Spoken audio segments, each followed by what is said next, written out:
Hello, hello, everybody. Welcome. Hope everybody is having a good Friday night.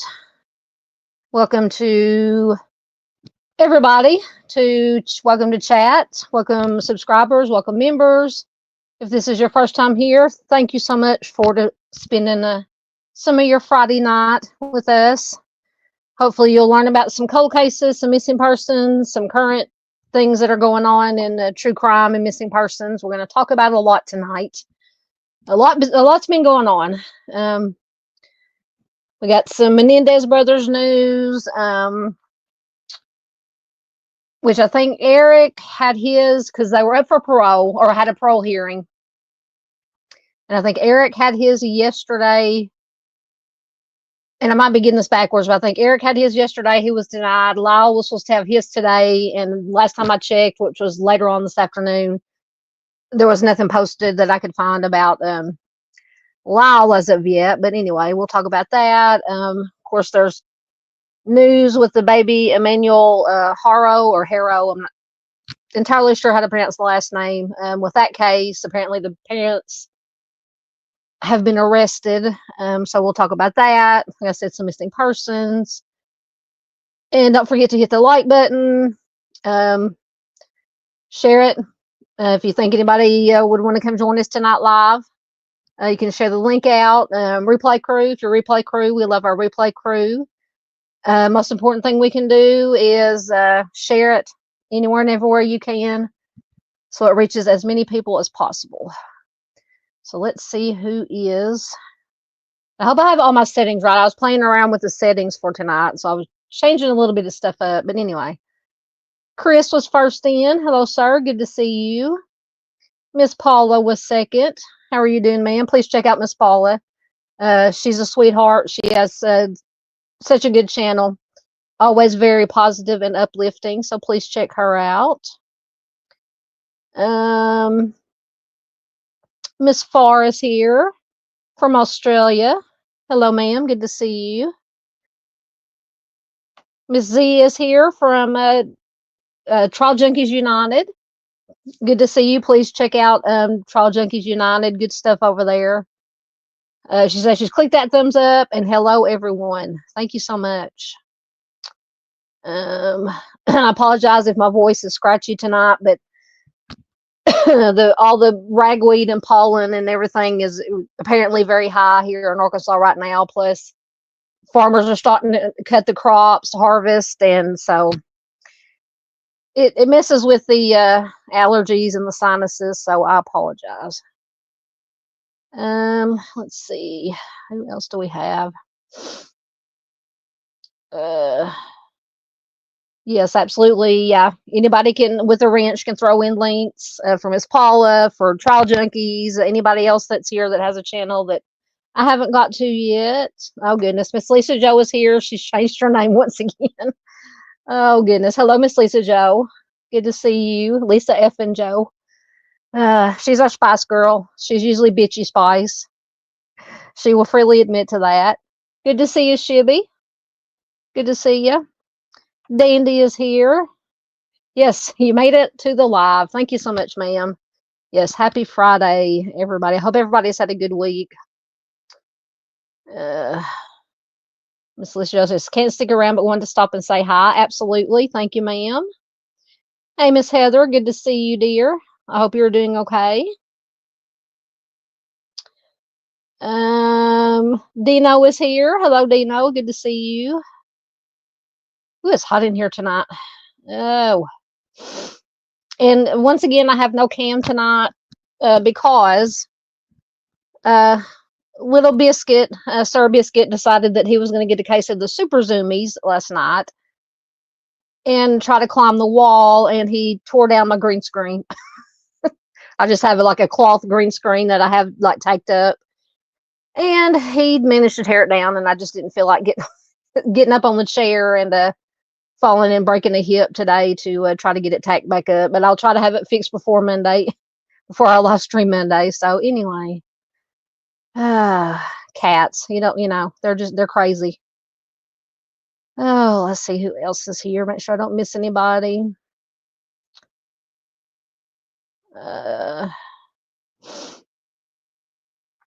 No, it's Friday. Shibby said he thought it was Thursday. It's Friday. Last time I checked, of course, I could be mistaken. Sometimes I don't know what day it is. Hey, Crimezilla, good to see you. Says everyone, hello, everyone, missed you all. We have missed you too. Good to see you.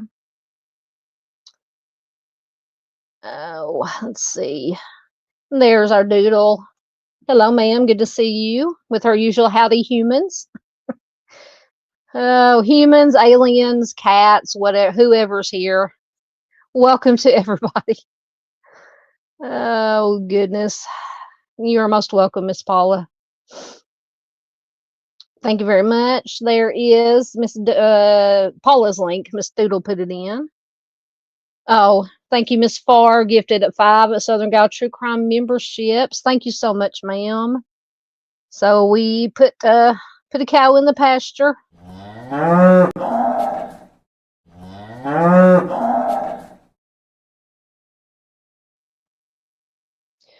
Thank you so much, Miss Farr. Miss Farr has always been such a great supporter of the channel, gifting memberships. Just wonderful, wonderful. We thank you, thank you. Wait, did I miss Junior? Wait a minute. Somebody's saying hi to Junior. I can't miss Junior if he checked in. There he is. Oh my goodness. Hey Junior. Almost missed you. He snuck in. He's trying to be sneaky. He is in Michigan tonight. I hope you're doing well, Junior. Okay, let's see. Oop. Can't get everything working right as usual. Thank you. Miss Doodle got in Trial Junkies link. Let's see. Oh, did I miss? Did she have a milestone? Hold on. Oh, I'm missing everything tonight. Yeah, Miss Farr also has been a member for 10 months. Thank you. Sorry I missed that. I don't know what I can't see tonight. Even worse than usual, apparently. Oh, goodness. All right, let me get caught up and we will get started. Okay. Now I lost my place. Oh, goodness. How's everybody's weather been? It's starting to slowly cool off here in Arkansas. Are they playing tonight? No, I have it on the Minnesota and Tennessee right now. I haven't checked. Hold on, let me check the NFL Network. I'm not sure entirely what channel it's on. 1 second. Well, apparently they're not showing it. Oh, shoot. I'm messing with the TV buttons here. They're not showing it here. The only thing we have is Vikings and Titans and Falcons and Cowboys. Yes, if they were showing it here, I would be watching the Chiefs and the Bears. It's my two favorite teams. The Bears are my number one, but Chiefs are my number two. Because you know, anybody who watches football knows how that goes. The Bears, is hit or miss. Mostly miss these days, but that's okay. Hello, Miss Louise. Good to see you.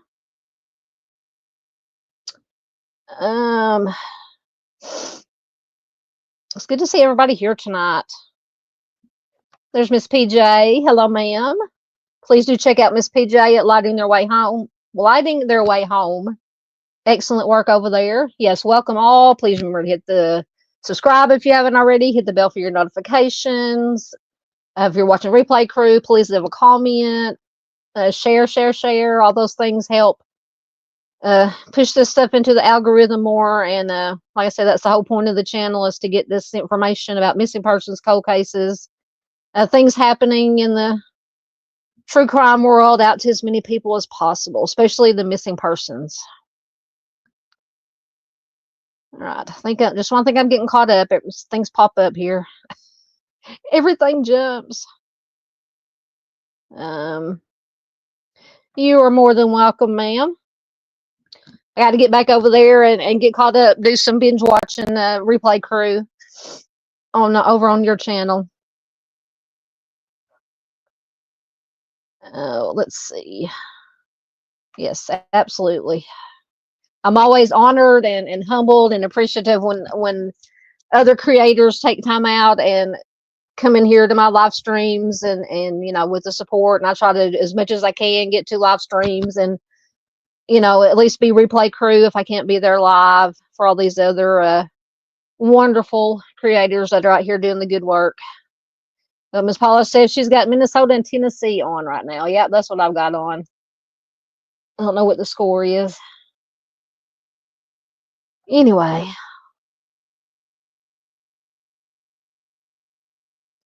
Oh, goodness. Yeah, Dandy's in Colorado. She says it was supposed to rain, but it's not, and we're still on fire. I know there's so many. You got wildfires going on in some places. You got raining and floods going on in other places. It's just crazy. Hey, Miss Peggy, good to see you, dear. Always good to see Miss Peggy. Yep, I saw that. The local news here showed a clip of, I guess she went on Travis Kelce's podcast or whatever. He and his brother was on there with him, and she introduced her new album. I listened to Taylor Swift when she first came out, when she was doing country, and I've listened to a little bit of her, like when she went pop or whatever you want to call it. But I don't listen to a lot of light pop music. I like the rock and roll and the metal, the 80s and 90s grunge hair bands. But she's talented. I can tell you that. Yes, don't forget. Yep, check out Miss Heather. Miss Peggy says they got hit with rain also. Yeah, I think there's here in Arkansas, maybe Monday. It's supposed to rain here. Yep, Miss Steele says raise your hand if I missed you, if you have a channel. Oh, goodness. I don't know. I'm talking about Taylor's Miss Forrest Paula did Taylor break up with the latest boyfriend. I'm assuming her and Travis Kelce are still together, which for anybody who doesn't know, Travis Kelce plays for the Chiefs football. And as far as I know, they're still together now. You know, I haven't checked in a couple of days, and so that could have changed. Absolutely. Trial Junkies, Miss Z said, yes, we love our replay crews. Absolutely. Absolutely. Replay crews are awesome. Welcome to the lurkers also, if you're lurking out there. We love our lurkers also. Miss Paula says she's got Taylor's new album on pre-order.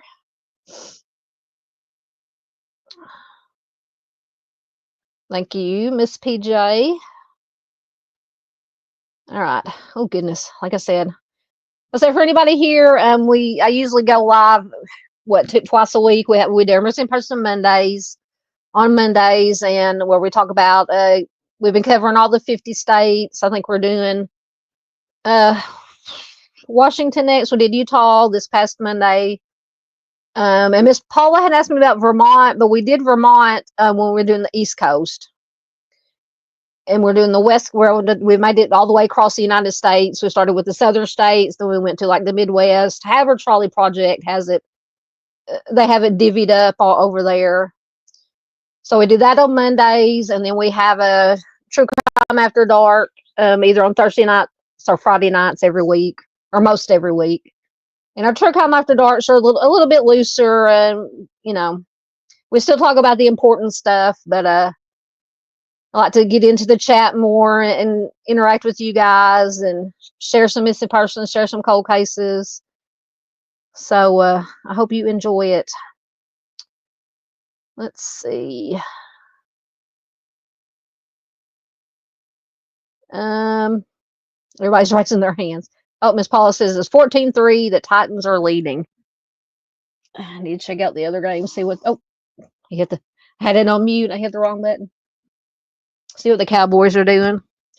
Echoes, if anybody knows who's been here a while, my brother, he pops in every once in a while. He's a Cowboys fan.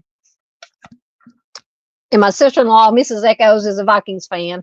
So, oh goodness. Well, now there's commercials on.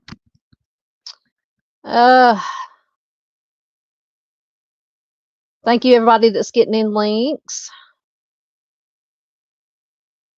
Chris says he's not a Taylor Swift fan. Yeah, like I said I listened to her when she first came out in the country. But like I said, I just don't, it's nothing against Taylor. I just don't listen to a lot of, like pop music or whatever I guess you would be considered pop, so. But more power to her.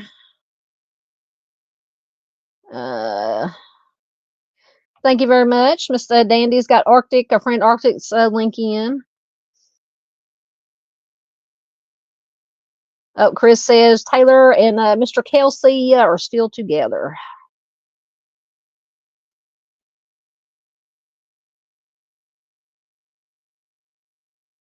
Oh, yes, absolutely. There's Miss Doodle's link. Yep, everybody keep it family friendly. Absolutely. All right. I'm almost caught up.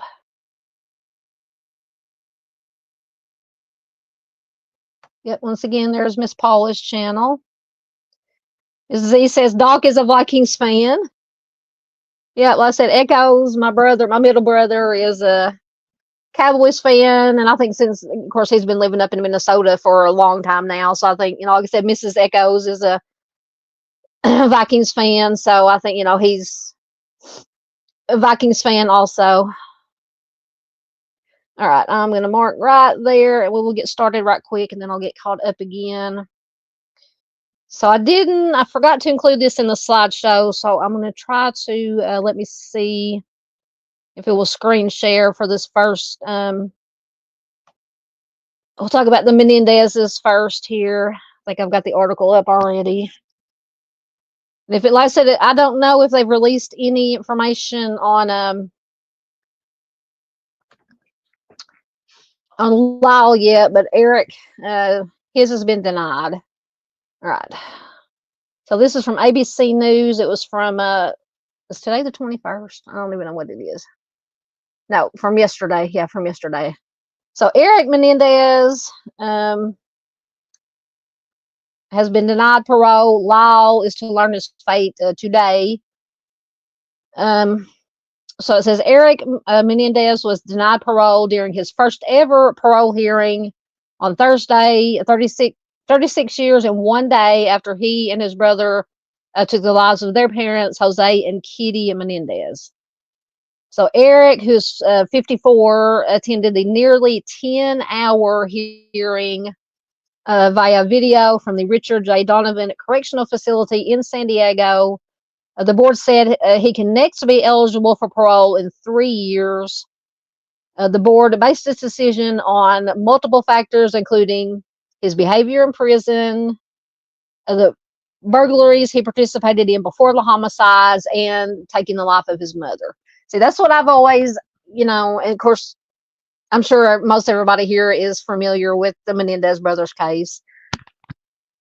And there were, allegations of SA from the father, and that's what they claimed, or the brothers say why they did it. But to me, I mean, I'm not here to judge, but to me, the killing, the taking the life of the mother, also, of course, I think it mentions it in this article that supposedly, I can't remember if it was Eric or Lyle, said that well, they found out that the mother supposedly knew and didn't do anything about it, so that's why they took her life also. But at any rate, Commissioner Robert Barton said the taking the life of your mother especially showed a lack of empathy and reason. So Barton noted that Eric could have left his parents' home since he was 18 at the time that this happened, and he could have gone to the police or stayed with relatives. Barton went on to say, we recognize and understand that many SA victims find it hard to come forward, especially when the perpetrators are family members. And Eric said that he took the life of his mother because she had, quote, betrayed him. He said, I saw my mother and my father as one person after I learned that she knew about, this alleged SA.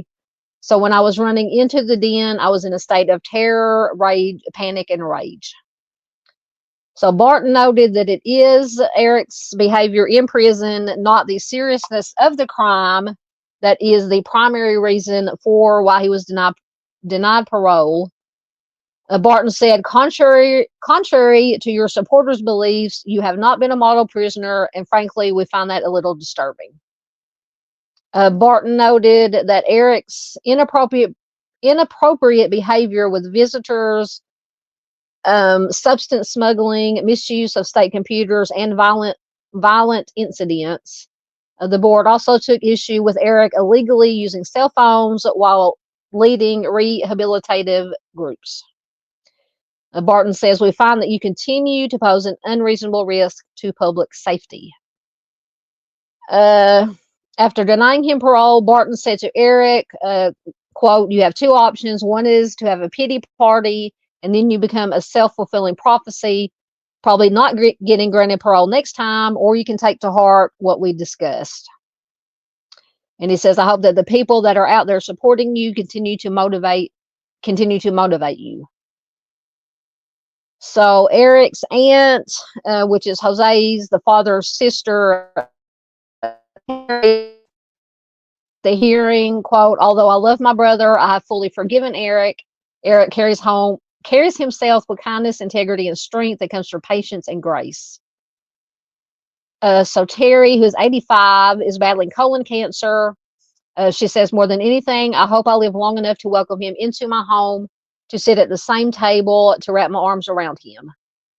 So Eric's relatives, who have been pushing for his release, said in a statement after the hearing, quote, while we respect the decision, today's outcome was, of course, disappointing and not what we hoped for, but our belief in Eric remains unwavering, and we know he will take the board's recommendation in stride.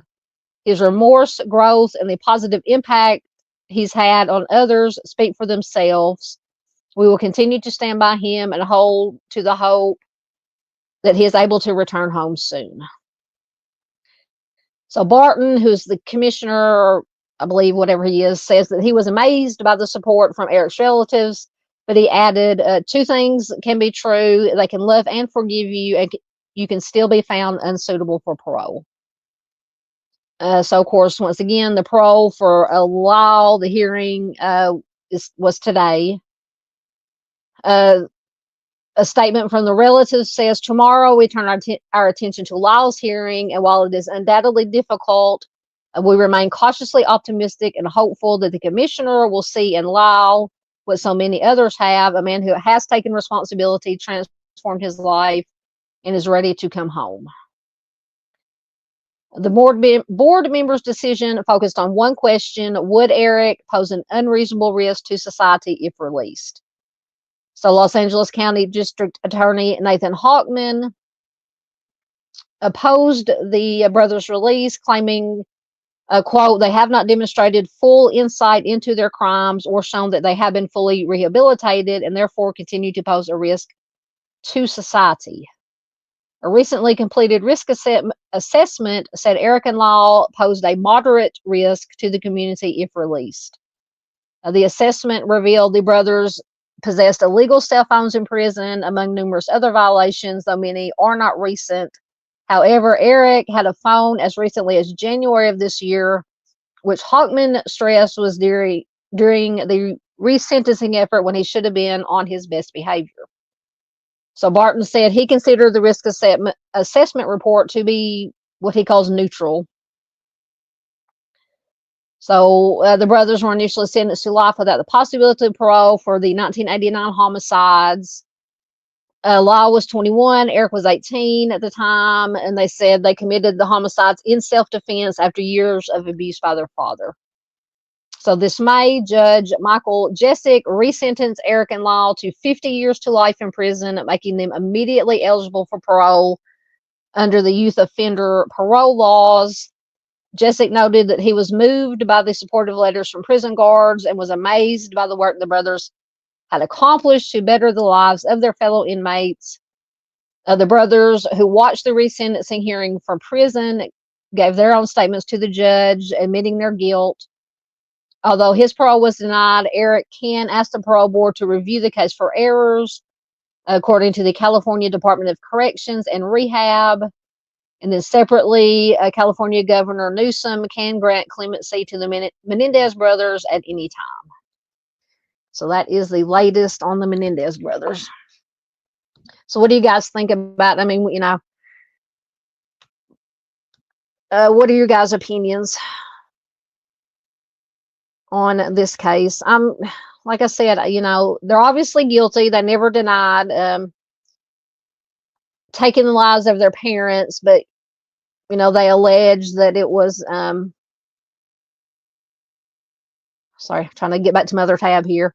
You know, alleged that it was due to the, you know, once again, the alleged essay by the father, and the reasoning for taking the mom, Kitty's life, the mom, was because she supposedly knew about it, allegedly knew about it, and, you know, didn't do anything to stop it.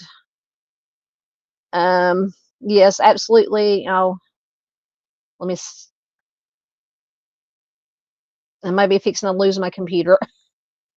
It froze up on me. Let me stop sharing and see if that'll help. There we go. Okay. Oh, goodness. Yes, please do check out Mr. Steve and Mrs. Steve at True Crime Web.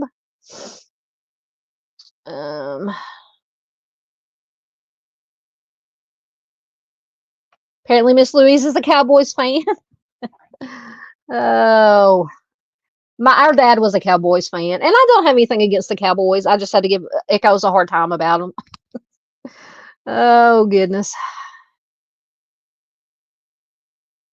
Yep, absolutely. You never know when we're talking about these cases, and no matter what we're talking about, you never know with family members or people local that know the whatever we're talking about could, you know, they could be watching, listening. And we are always respectful of the victims, of the families. Never any victim or family bashing and no shaming, anything of that nature.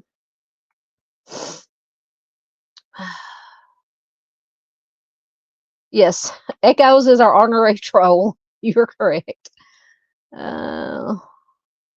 Miss Paula said she had a feeling. You're talking about the Menendez case.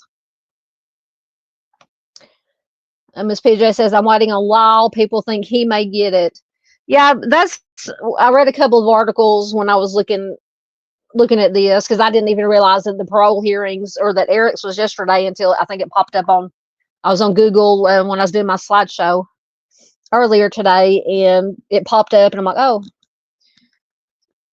Yeah, and then the articles that I read said that Lyle, Eric's was denied based on things that he had done in prison, his, inappropriate behavior, and they said that, maybe Lyle might have a chance if he doesn't have and I don't know if it's the same. I'm going to assume it'll be the same. It's all done by the same people, same commissioner, same, the group of people, however it works, that are decide, if you get parole or not.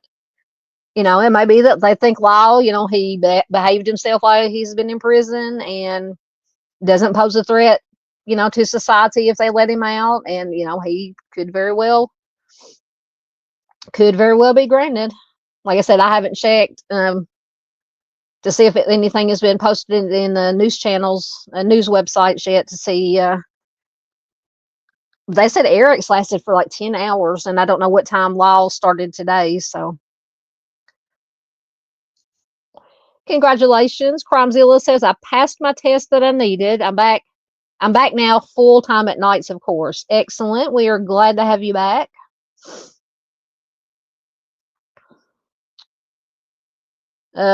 Chris says Lyle doesn't need it. Talking about parole.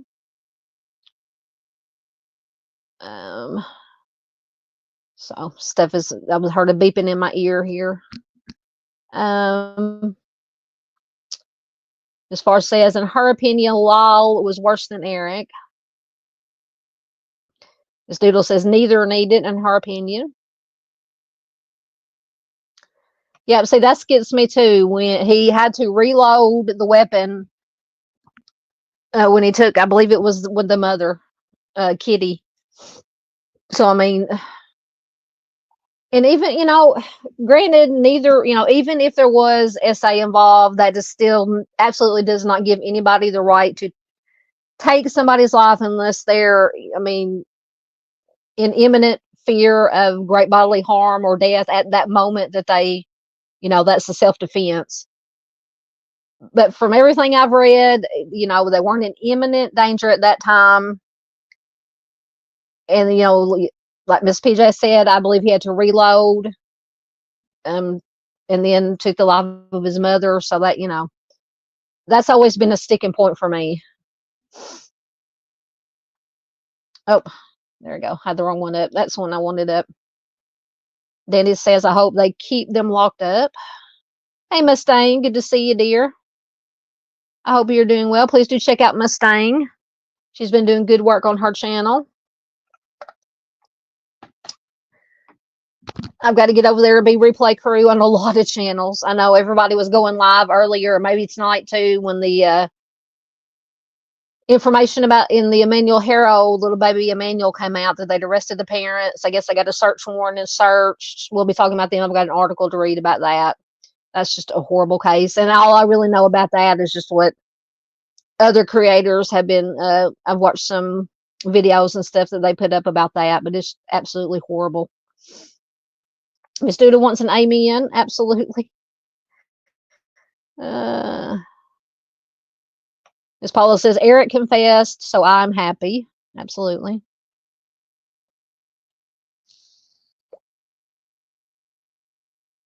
Let's see. Danny calls bull sheep on something. I don't know if it's something in chat or what we were talking about. I think I'm almost caught up. Ms. Z says, just a little disturbing. Absolutely. Thank you so much, Crimezilla. 1999 super chat. Thank you all for your support. For my training and testing, it means a lot to me. Absolutely. So I get to put another cow in the pasture.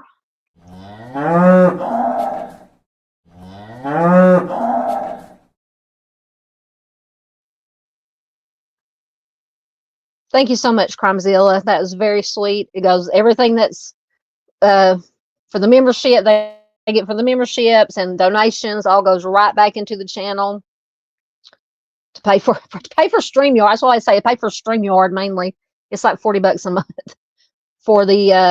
I would do the free version of StreamYard, but I wouldn't. You only get so many hours that you can use recording and live streaming, and I would far exceed the hours that you get. So that's why I just pay for the cheap, and $40 is the cheapest plan. So, but anyway, so like I said, everything donated goes right back in. Yeah, Ms. PJ says talking about the Menendez, they have not behaved in jail at all.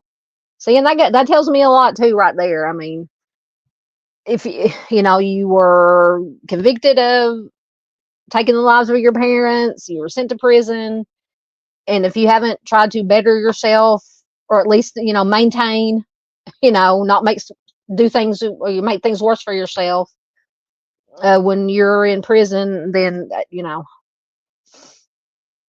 that's just my opinion. Absolutely. Thank you to Crimezilla. Yep, Miss Peggy says, good news. Baby Emmanuel's parents have been arrested. Yes, they have.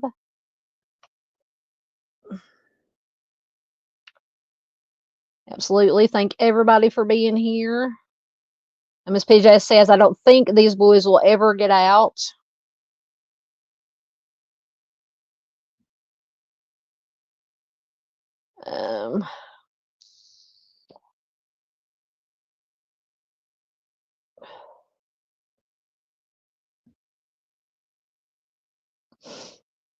Just getting caught up, and we will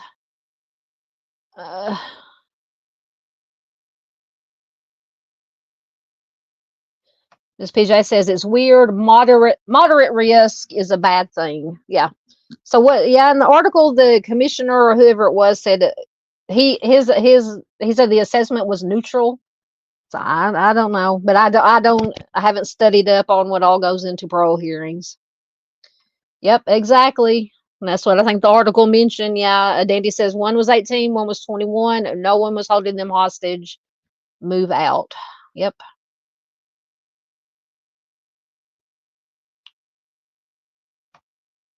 Ms. PJ says keep all homicide offenders locked up. Z agrees. Hey, Dee Dee, good to see you. She says, thank God it's Friday. Absolutely. Doodle says she feels they are where they belong. Yep, Crimezilla says, I'm glad they are staying. No one has a right to take another's life.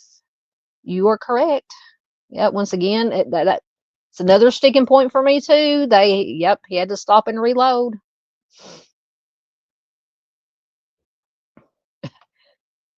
We need to put up the bat signal, the Mr. Steve signal. Oh, hold on. We'll put up the Mr. Steve signal if I can find it. Where is it at? There it is. There's a Mr. Steve signal. Maybe he will appear. Thanks to Doodle for that. And yes, I know now everybody's going to want waffles, which is not a bad thing. Waffles are always a good thing.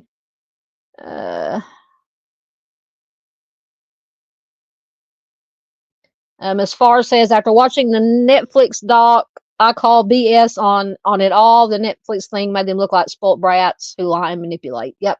See, and that's what the other side said.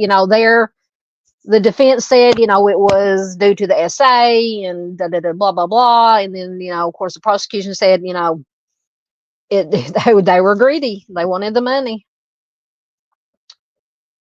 So Yep, we love Mr. and Mrs. Steve.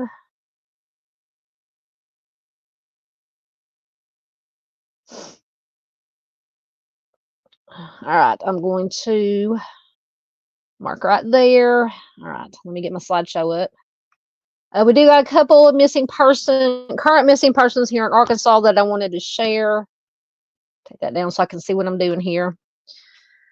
This is Trakia Love. She's just 16 years old. The Pine Bluff, Arkansas Police Department is searching for a missing teenager who was last seen on July 16th of this year, 2025. Trakia was last seen in the area of West 13th Avenue and South Hazel Street in Pine Bluff at around 4:30 p.m. on July 16th. She is a black female. She's 16 years old.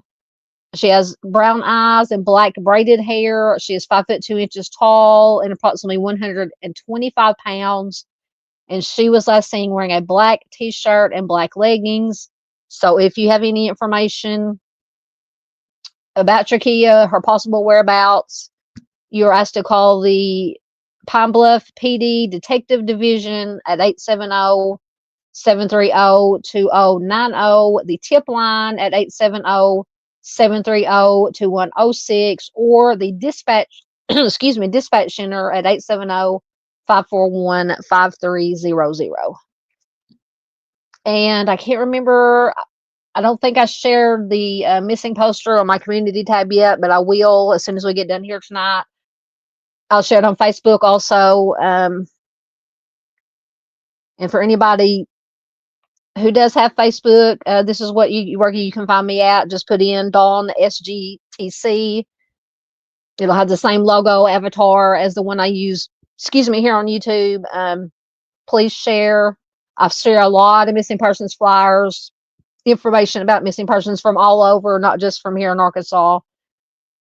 So if you're on Facebook, please go and share any missing flyers that you may see to help bring these folks home, especially our young ones, especially our kids and our teenagers. But adults also, adults are very important. Also, anybody that's missing is very important. Thank you very much, Miss Doodle. There is Diana's channel. Please check her out. Yep, Crimezilla talking about the Menendez says they did not have problems spending millions after the parent's death. You are correct.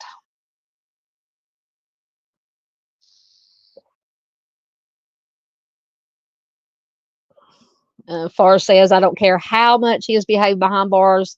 He took the life of his mom and dad. That's evil no matter what. Absolutely. Yep, self-defense absolutely is completely different. Yeah, to me, there wouldn't know.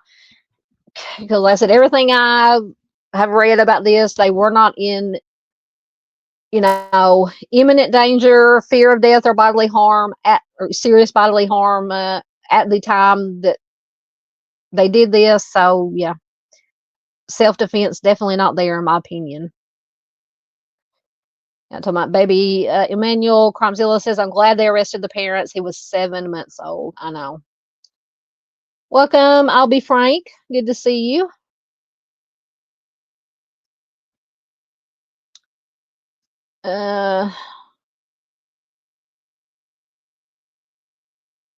Louis says the parents are absolute monsters. I agree. Yeah, and I'm trying to figure out, which we'll talk about it here in a little bit. You talking about StreamYard? It's something. Yeah, it's 40 or over.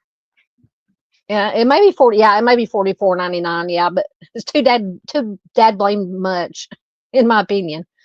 Yeah, it is. It's like $44, $40.44.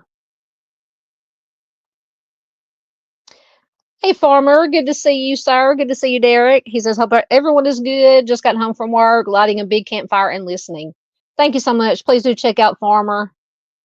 He does good work over there. And he's invited me to be to come over to his channel and talk, and I'm gonna have to get with him to set up a time to do that. Absolutely. He says he's about to toss on a ribeye. Oh, that sounds good. We had burgers for supper. Thank you very much. Miss Doodle has got Farmer's link in.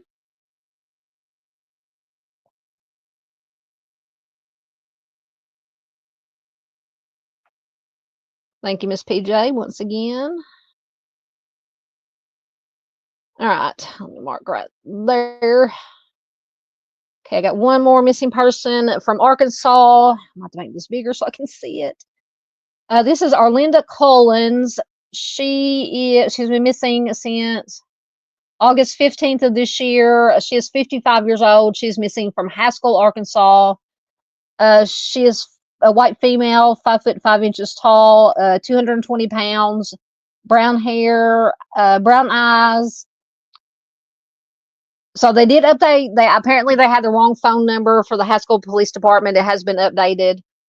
So Arlinda was last seen in Haskell on August 15th, 2025.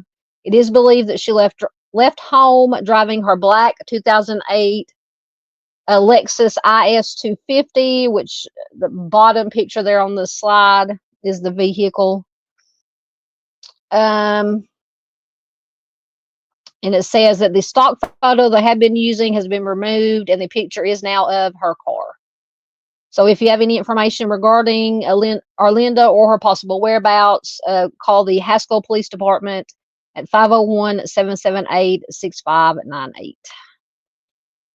And our other, probably besides Arlinda and Trakia right now, we have two missing ladies.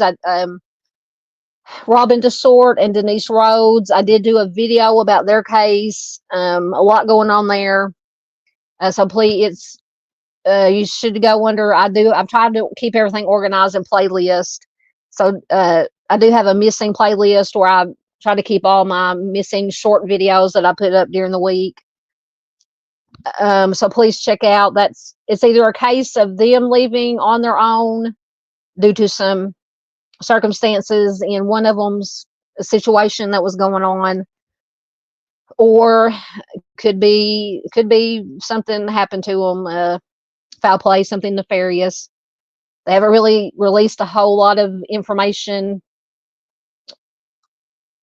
after, aside from what is in the video and in the information that's been released here locally. But just praying for a safe return for those two ladies. Or if they left on their own accord because of things that were going on, hope they are safe wherever they are. Yes, we officially summoned Mr. Steve. Yep, Miss Doodle made this Mr. Steve signal. Yep, I happen to agree. I just get on it because I have my personal account, obviously, and then I have my Southern Gal account. And I'm on my Southern Gal account more than I'm on my personal account, just to, like I said, keep up with the missing persons, what's happening in, the true crime world, cold cases, newer cases, missing persons. I try to share as much as I can on that. Thank you very much. Miss Dandy's got the Southern Gal True Crime Facebook. Yep. Everybody's calling Mr. Steve.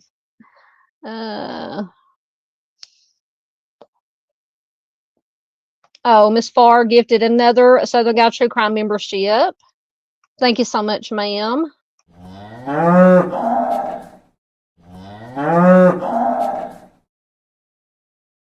That is very sweet, Miss Farr. So that's 6 for tonight. So you guys can see, I can't see it on the StreamYard side, but you guys can see on the, what am I trying to say? I'm thinking Facebook now. The YouTube side in the chat, it should tell who got the memberships. Miss Paula says, going back to Menendez Brothers, can they reduce one sentence and let them serve the remainder of the other sentence? I honestly, Miss Paula, I don't know. So they were, I guess, originally given life without parole. And then whenever that was, that the judge changed it to life with parole. They had to serve at least 50 years, I guess, and 50 years to life with parole. So that would make them eligible, if it were granted, to get parole for, starting now. But I honestly, I don't, that's all. Beyond that, I don't understand how that works. I can't remember exactly what all they were charged with. If it was just the homicides or if they had the other ones in there. You're welcome, Derek. Derek does good work over on his channel. He's a good guy. Haven't seen Al tonight. He's probably out driving. He's out doing his Al stuff, working. So please check out Dave. He'll be live. He should be live tomorrow, late Saturday night, early Sunday mornings, wherever you are in the world, is when Dave does his live for the week, his True Crime Weekly. We love Dave. Maybe he'll hear, maybe his ears will start burning since I mentioned his name. He may check in. Ooh, that sounds good. I haven't had biscuits and gravy in a long time. Oh, you're talking about Arlinda's car? The farmer says can't go wrong with the Lexus. That sounds good. Miss Doodle says she had a deer steak for supper.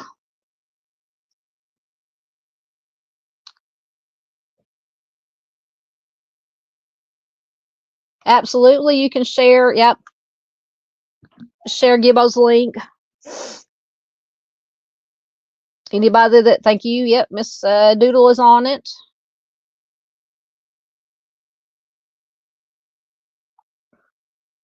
All right, I'm going to pause again.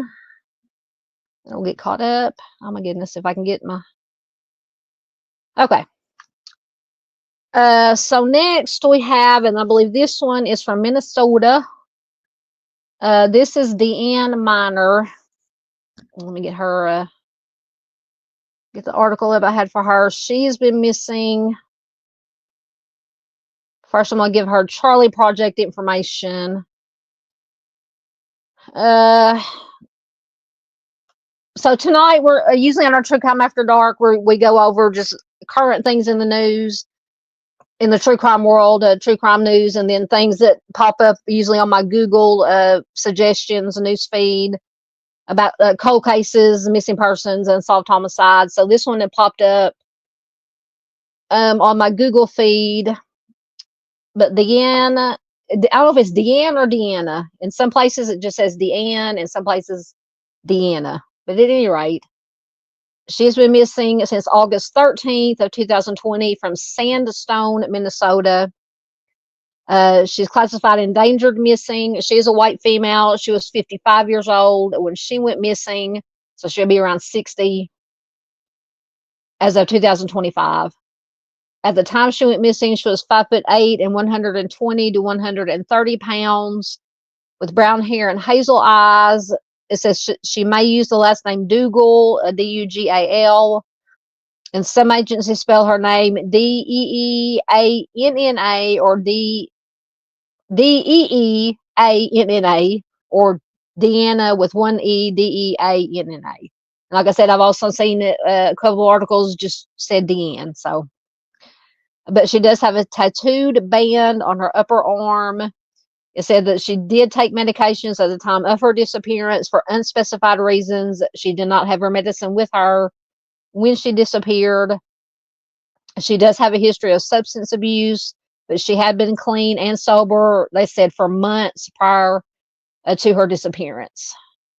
So Deanne was last seen at her residence, which was off of Clover Road in Sandstone, Minnesota, at around 10 a.m. on August 13th, 2020. She left her purse, her cell phone, and her meds all behind. They said that was not unusual for her because she does have a history of leaving home for a few days at a time. And they said it was not unusual when she did, go missing for a few days, that she did not take her purse, cell phone, or meds with her. But after this last time in August of 2020, she has never been seen or heard from again. And because she did have a history of leaving home for a few days at a time, she was not reported missing until August 22nd of 2020. So that's a little over a week after she was last seen. It says that her father did pass away in 2021, and in his obituary, it was noted that Dee Ann was missing and presumed deceased. Her case obviously unsolved. So before I forget, if you do have any information regarding Dee Ann's case, call the Pine County Sheriff's Office at 320-629-8380. So let me find the article that popped up in my news feed. This is Pine County Sheriff's Office continue, and this is from KARE11.com. And all the links, as always, that to the online news articles that I use are in the description box. So feel free to read them, share them if you wish. So authorities say the case is still active and open. And this article is from the August 13th of this year. The Pine County Sheriff's Office continues to ask for tips in a missing persons case dating back 5 years. So Deanna Miner, should be 61, was last seen around 10 a.m. on August 13th, 2020, but no one knows what she was wearing at the time or where she was going, just that she had left her house. So when she left her home in Sandstone, she did not have her cell phone or purse. Once again, they said this is not uncommon, and she would sometimes leave home for several days at a time. So according to the sheriff's office, Deanna has connections in the Lakeville area, but no one knows if that is where she was trying to go to. Once again, at the time she disappeared, she was 5'8" tall, 120 pounds, with brown hair and blue eyes. Anyone with information is asked to call 320-629-8380. And I think, well, maybe it's on a different case. I thought I had an article with an interview with her daughter or sister, but that must have been another case. All right, and once again, either tonight or tomorrow, I will put up the flyers here on YouTube and Facebook. So please share them if you would.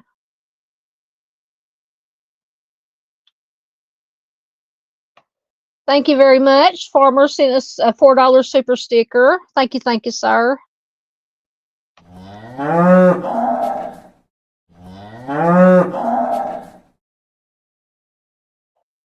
Thank you so much, Derek. That was very sweet, very kind. We greatly appreciated. Sorry, hear me slurping on my drink here. Oh, I'm going to start drinking on my water. I've been drinking tea all day. I need to drink some water. But I do have a bottle of water here beside me. Let's see. Goodness gracious, everything jumped again. There we go. Okay.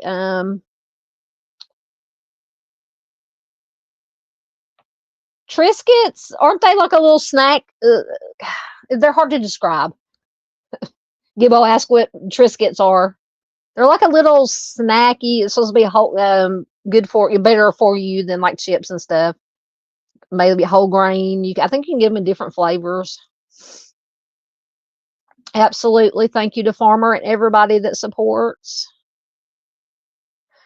So Trial Junkies, Ms. Z says, if parole, going back to the Menendez brothers, if parole is denied, there are still 2 paths to freedom.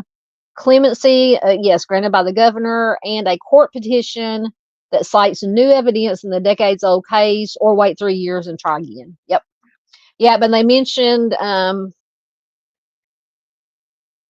the clemency, I think in the article that I read, Newsom or whoever it is that's, I think Newsom is the governor in California. Yes, he could, grant clemency. Absolutely. Yeah, basically that's what Triscuits are, Doodle says. Plain dried out Cheez-Its. Yeah, Triscuits, even the flavored ones, in my opinion, they don't have much flavor to them.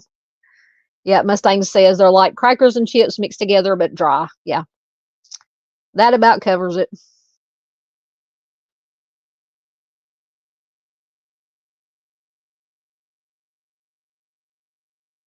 Let's see. I'm just getting caught up on a few more comments, and we will move on.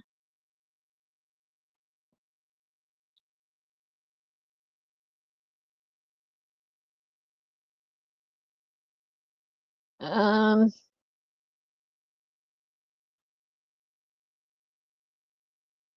Sriracha. Is that what you're having with your Triscuits? In sriracha, like spicy, hot spicy, I can't do. I'm a wimp. I can't do anything that's spicy. Uh,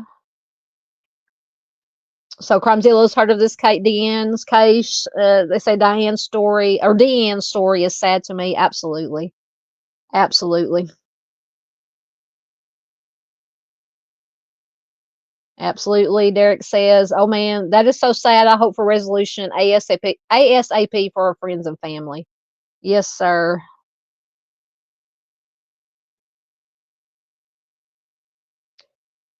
Dandy says, at least the flavored Triscuits have a little character. Paula says, is it suspicious?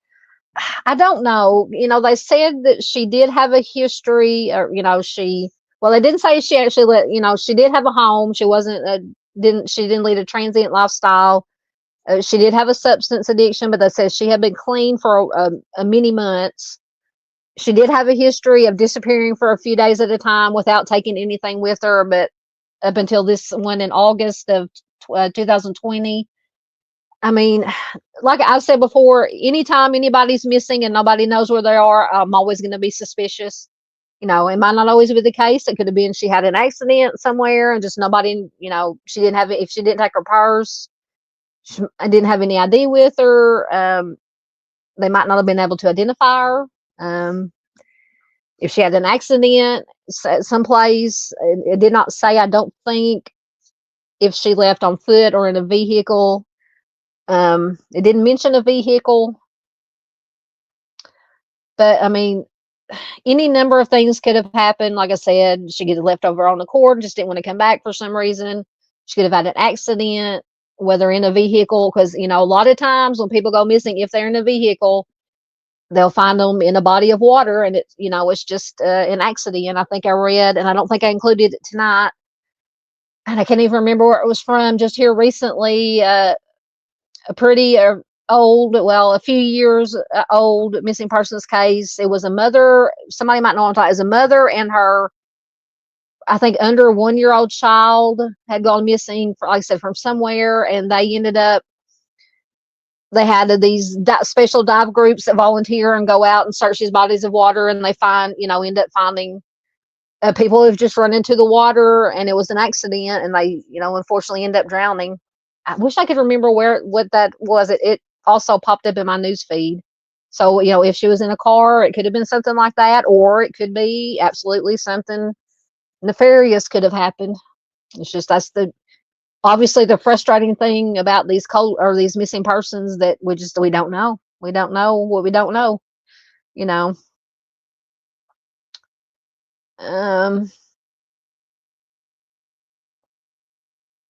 See, I love me some Chex Mix. I still love Chex Mix. Ooh, Chex Mix Muddy Buddy. Oh yes, that. I've had that. Yeah, that is also true. The president could pardon them, I believe. If I don't know how all that works, but I'm assuming.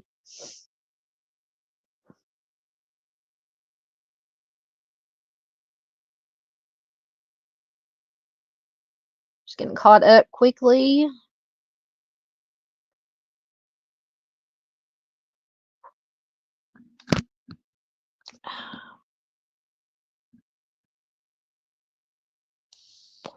That is yep, that is true. I'll be frank. Gibbo says if someone is missing, regardless of their life choices or lifestyle, they deserve a voice. If not for them, for their families. Absolutely. All missing persons, all victims, absolutely, regardless of what choices they may have made, what lifestyle they led. They deserve to have a voice. You are correct. I agree.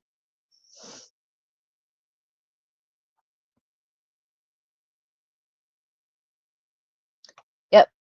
Farmer says, absolute yes, all humans are always 100% humans, no exceptions. You're correct. And we can't judge a person, who may have, their choices, their lifestyle choices, things that they've done. We cannot judge them because we have not been in, there's only one person, in my opinion, my belief, that can judge people. And we can, we haven't walked in their shoes. We don't know what they've been through, their situation. So let's keep an open mind. And like Farmer said, and Doodle and Farmer, or whoever it was, I can't remember the last comment, who made the last comment. Anyway, about, everybody deserves to have a voice. Okay, Dandy says she thinks the president can only pardon federal charges, not state. Okay, that would make sense. Absolutely. Whether you're a millionaire or owe millions, you have a voice and deserve it. Oh, hey, Sunday Doodles. Oh, goodness gracious. My fingers are getting too fast. Welcome, welcome. Good to have you here.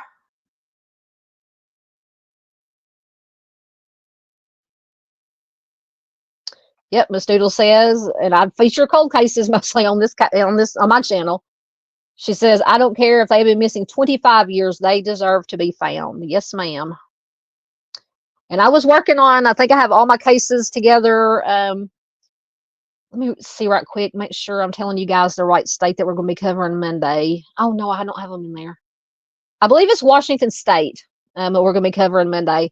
And I think I have one in there maybe, or I looked at it. I don't know if I included it from the 60s, the late 60s. But I featured really, really old cold cases. Absolutely. Sunday, it says they're making a Sunday. A Sunday sounds good, but apparently I'm lactose intolerant now in my old age, and I can't do the milk or a whole lot of milk and dairy products. Gibbo says Terry Bass, I had her family on. The media hadn't even touched her case. After I interviewed them, the police put out a statement and media had them on for a bit. Lead investigator called me to thank me. Excellent. Yep, unfortunately, some of these cases don't get Yep, I'm gonna have to look into some of those. Diana Dee said there's a ton of non-dairy ice cream options. Yes, because I love me some ice cream, some shakes, some sundaes. All right, so let's see what we have next. This is Garrett Bardsley. This is another colder case. Let me see when it's from. 2004. So what, 21 years ago? So this also came up in my news feed, my Google machine feed. So I think I have is basic information, and this case did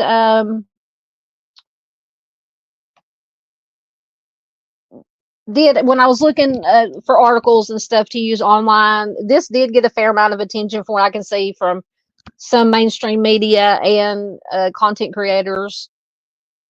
But I mean, it's still been 21 years, and this is one where it just seemingly, we say it all the time, every time we talk about missing persons, people don't just vanish into thin air.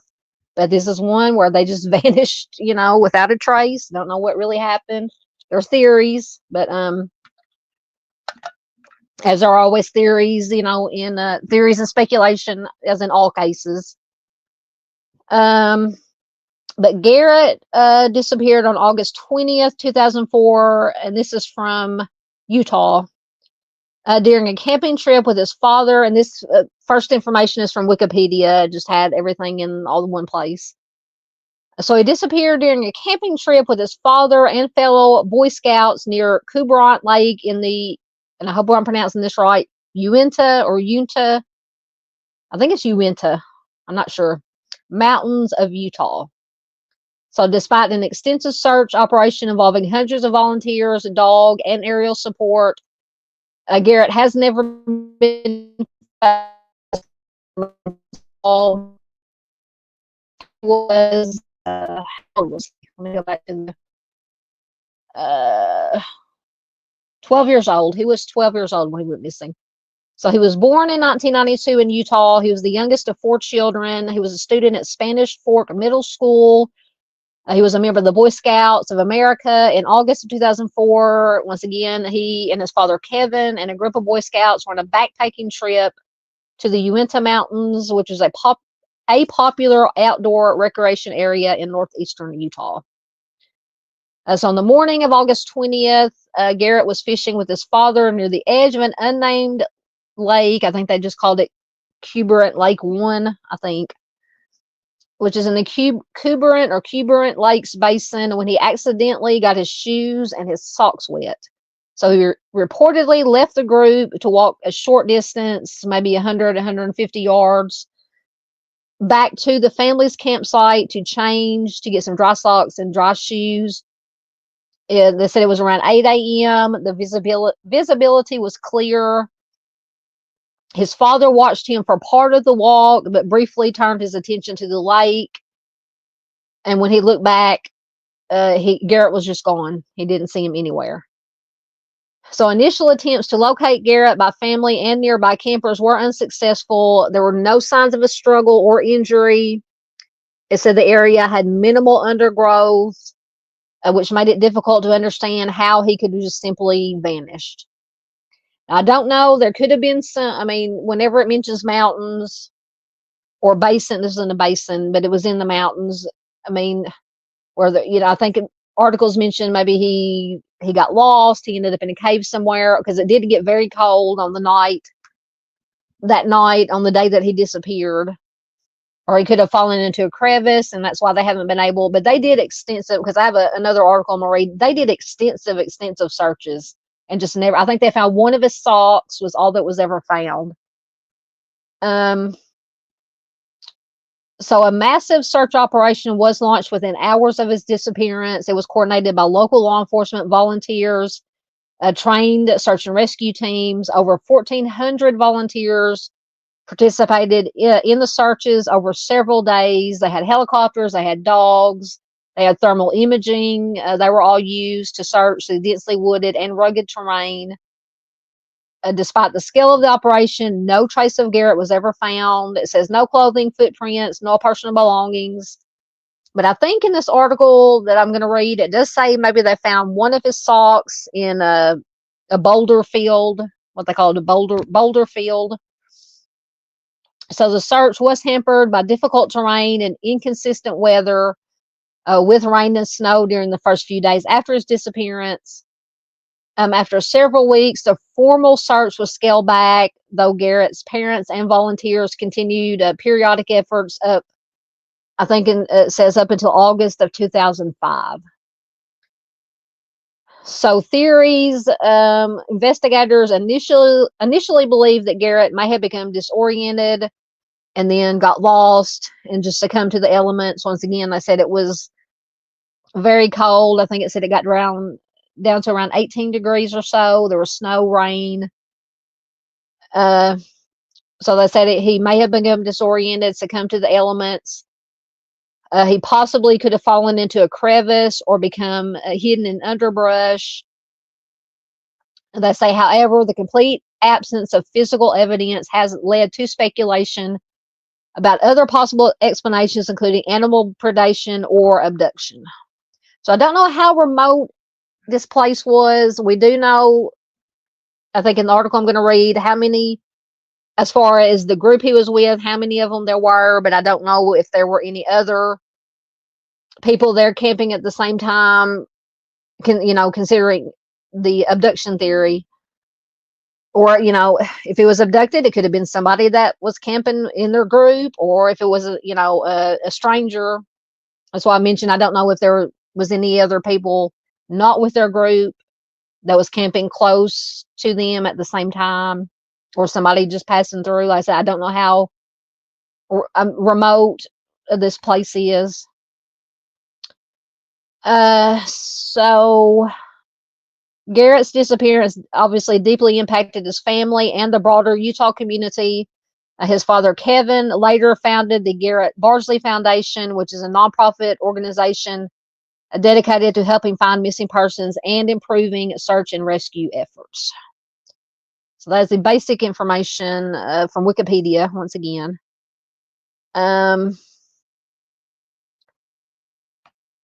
So this next article is from strangeoutdoors.com.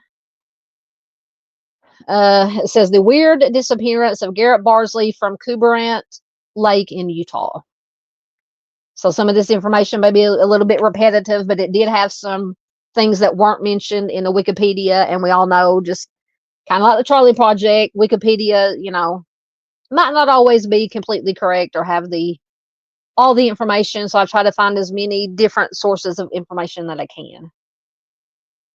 So it doesn't say when this was published. Anyway, so at around 8 a.m. on Friday, August 20th, 2004, a 12-year-old Garrett Bardsley and his father Kevin got up early while on a Boy Scout camping trip. So they headed down to a nearby lake called Kuberant 1 in the Uinta Mountains in Utah.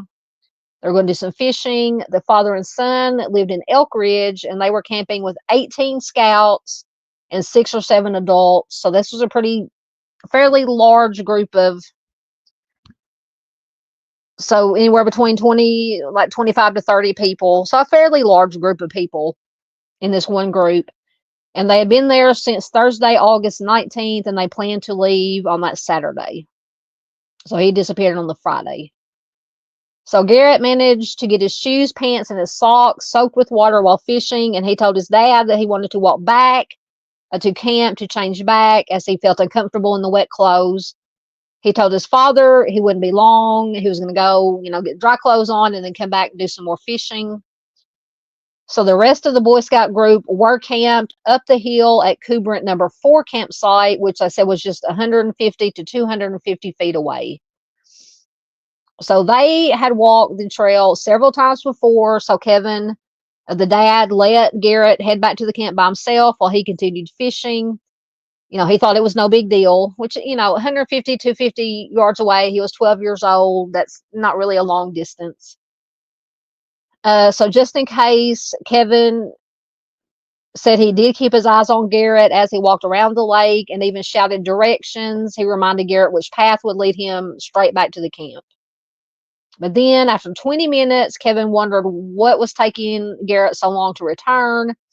So he returned to camp to see what had happened. Garrett was nowhere to be seen, and none of the other Boy Scouts had seen him at the camp. So just by going, he said he had to give him, let me go back for a minute. The father watched him walk around the lake. He even shouted directions, reminding Garrett which path would lead him straight back to camp.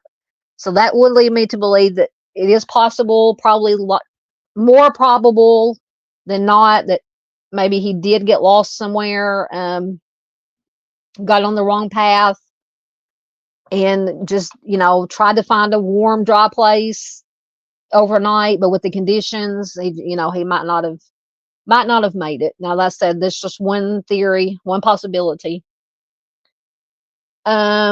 So a huge search of the area with hundreds of official and unofficial searchers turned up nothing apart from one of Garrett's Nike socks.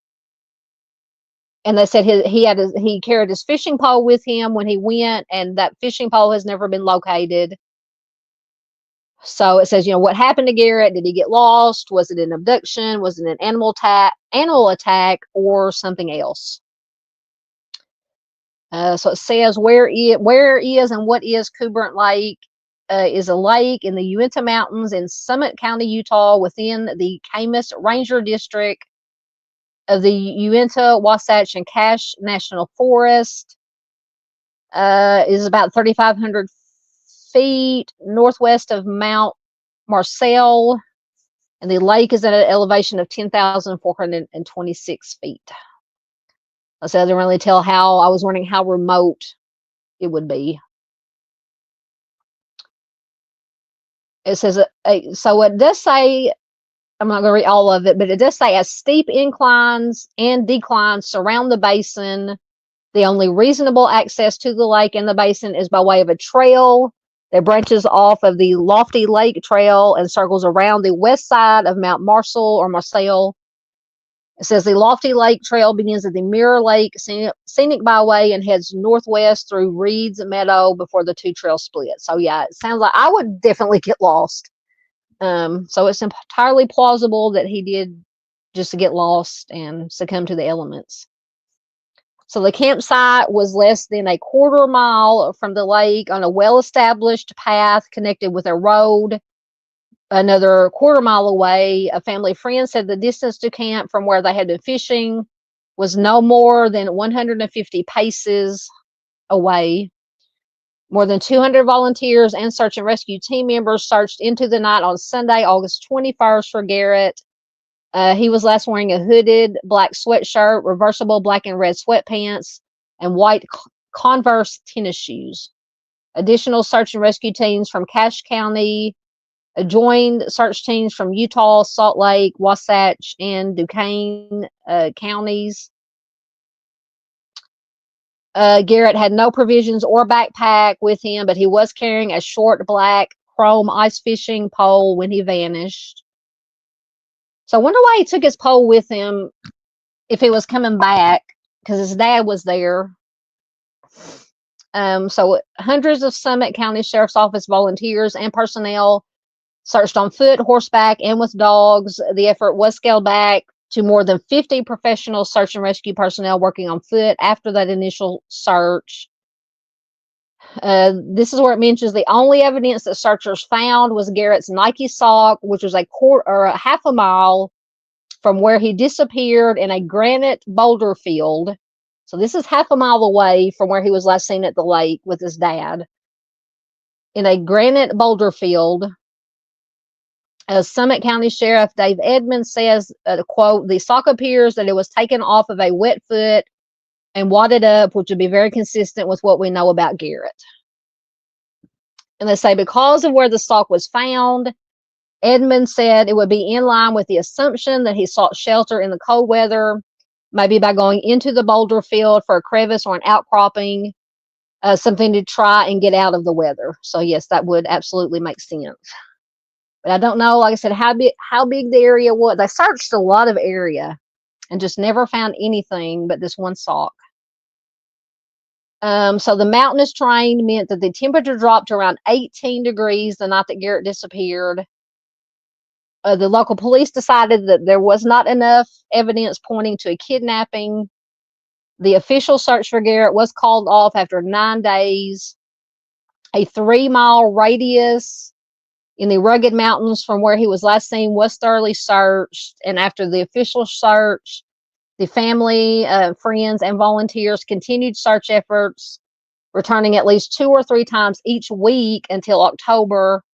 Further searches were done after the winter of 2004, but unfortunately, nothing was ever found, nothing else. So Kevin, his dad, says, quote, we know that it is often discouraging at the end of the day when we haven't found him or any signs of him, but we want you to know that every area that we search just gets us that much closer to finding him. I've speculated and speculated. I don't know where he is. I wish I knew. If I did, I would just end this. So like I said, no other sign of Garrett was found in the area. So once again, did he wander away from the area and get lost? Was he abducted? Was it animal predation? They mentioned grizzly bears and mountain lions. But no sign of an animal attack was found. It mentions. And it says, strangely, even his fishing rod was never found. And it said perhaps his remains lie in some hidden crevice. To me, that would be probably the most plausible explanation, is he did get lost and unfortunately succumbed to the elements, and they just haven't found him. But it just drives me crazy, obviously, when, just, no, Paula, this is Washington State. It's on the West Coast, like where Portland and Portland's the only thing I can ever think of when I talk about Washington. Oh, so Doodle must know this case. Yeah, she's Garrett, bless his heart, absolutely. And I think I'd read before just a little bit about this case. Like I said, it just they did. Oh, let me find the other article because it did pop up in my news feed, my Google feed.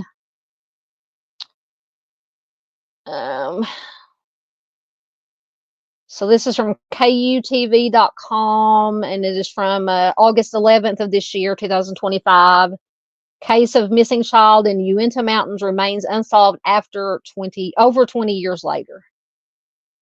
So I don't know if it has any other information than we've already talked about. It's been nearly 21 years since 12-year-old Garrett Bardsley went missing while on a fishing trip in the Uinta Mountains and was never found. On August 20th of 2004, Garrett and his father, Kevin, were fishing at Kubrant Lake in the Uinta Mountains. Garrett's shoes got wet. He walked back to the campsite to change them, and he was never seen again. His father, Kevin, says, "We don't know what happened to Garrett. It's been 21 years, and we have not found anything. I wish I never would have let Garrett go back by himself." So Kevin said he's since learned a lot, quote, namely that the wilderness is not a place that you should go by yourself. Absolutely. Yeah. Whenever you're camping, hiking, anywhere in a remote area, always best not to be, if it can be helped, to be with at least, one other person. So in 2005, Kevin started the Garrett Bardsley Foundation, which helps families who have missing loved ones, amongst other efforts. Kevin said, "We've built 3 schools in Ecuador with that foundation, and we also have a major search effort that helps in searching, especially for situations like this." No, I do not want to sign up for the newsletter. Go away. Sorry, ads are popping up. To families with missing loved ones, Kevin said to keep praying and know that search crews are doing everything that they can.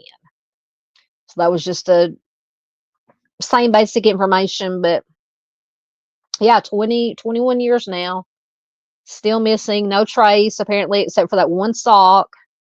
But it would make sense that it was found in what they called that boulder field. Would make sense if he did get lost, because the dad once again had to give him directions apparently to which trail to go down. So it's entirely possible that he just got lost. But whatever the case is, just thoughts and prayers, good vibes to family, friends. Hopefully one day they can find him and bring him home and get at least some sort of closure. Ooh, now Miss Z is talking about peanut butter chocolate. Now you're talking my language, speaking my language. You must be talking about ice cream still. Oh, now I want some ice cream. Still want some ice cream.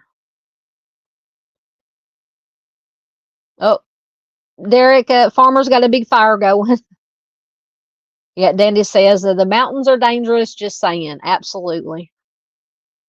And that's the first thing that I think about when mountains is, and they never find them. Did they fall into? I don't know if you can fall into a cave, get lost in a cave, fall into a crevice. Just a number of things. Number of things can happen. Good night, Gibbo. Good to see you. Thanks for stopping in.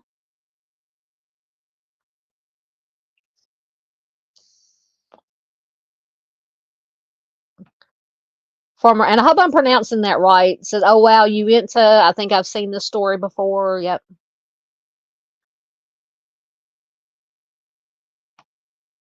Yep. Farmer says, "Vanished into thin air." The dad was adamant, right? Yeah, and I don't think any. I mean, because technically the dad would have been the last one to see him, but I mean, no reason to doubt what he said, and I don't think he's ever been. I mean, all the articles that I've skimmed across today, he was never mentioned as anything suspicious or that he might have done anything. So it did not say. Farmer asked, was his dad one of the scout leaders? It did not say. It's possible he was, because it said what there was 18 Boy Scouts and 6 to 7 or 8 adults that were in that group that were camping.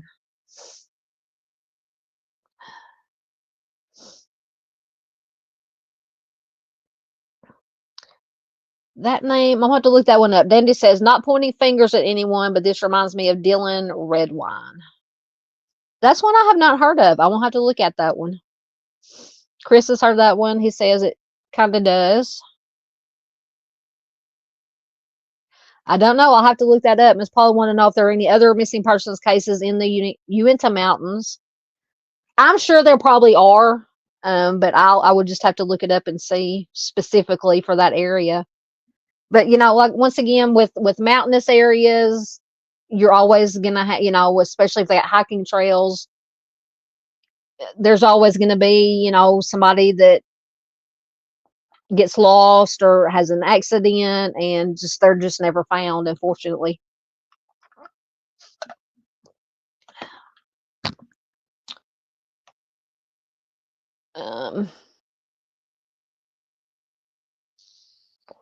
So Farmer's got some knowledge. He says the Uinta Mountains are very dangerous. The history there goes back to the Egyptians. Wow. This is a pretty weird case. Yes, in Utah. And I don't know if I'm pronouncing the Kuberant. I don't know if I'm pronouncing that right. You're welcome. Are you leaving, Mustang? Have a good night, dear, if you are. Once again, please check out Mustang. Absolutely. Thank you, Miss Doodle.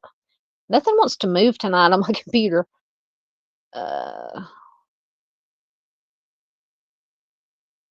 So I was wondering what part of Utah. Danny says it's in northeast Utah. I didn't know exactly. I don't know that much about Utah. I don't know that much about the western part of the United States. I've only been through there 1 or 2 times. One time driving to Arizona, and then a few times flying to Las Vegas and back. Yes, ma'am. Entirely possible. Miss Paula says, is there any chance that he may have gone into the caves and never came out, or was attacked by animal? Yes, absolutely. Though both of those were mentioned as possibilities. In my opinion, I don't know how they did mention grizzly bears and mountain lions. I don't know how prevalent they are in that area. But to me, just in my opinion, the most obvious would be he just got lost and found somewhere to try to get into some kind of shelter, whether it be a cave or under an outcropping. Like they said, they found the sock in that boulder field that does have crevices, outcroppings, and he just didn't make it through the night. And for some reason, I mean, it happens all the time. They just haven't found any of his remains yet.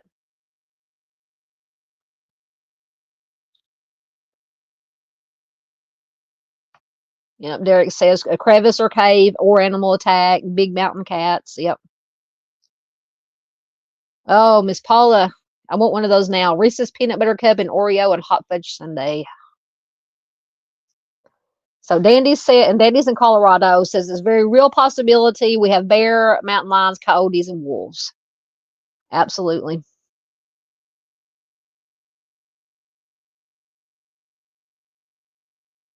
Not, going back to the dad, it never mentioned anything that the dad was ever a suspect. That doesn't mean that privately, I'm sure they, looked into it, but as far as I could find, the dad was never mentioned as a suspect or being suspicious or anything of that nature. Publicly now, it's different, we all know law enforcement doesn't always give every little bit of information or their theories out, obviously, but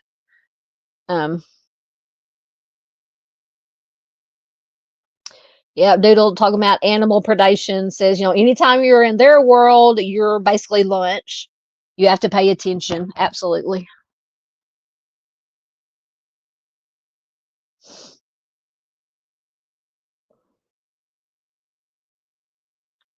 Oh, okay. Good. Mustang is still here.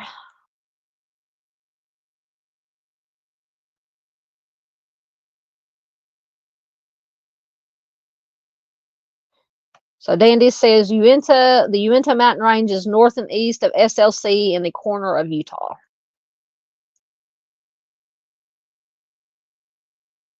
Oh, I thought my satellite went out. And into northeast Colorado. Thank you, ma'am. Or northwest. Northeast, northwest.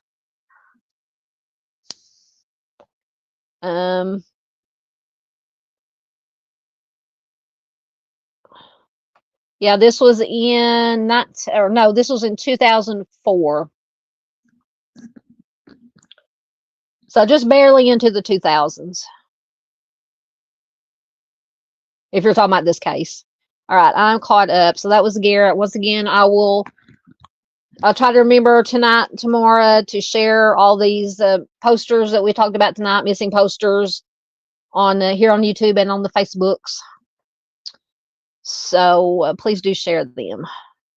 All right, so next, this case, I don't think we may have talked about her some in the live stream, but Kayla Berg, and this is from Wisconsin, did get a fair amount. I think I've watched a couple of episodes of, I watch ID channel, Investigation Discovery channel a lot.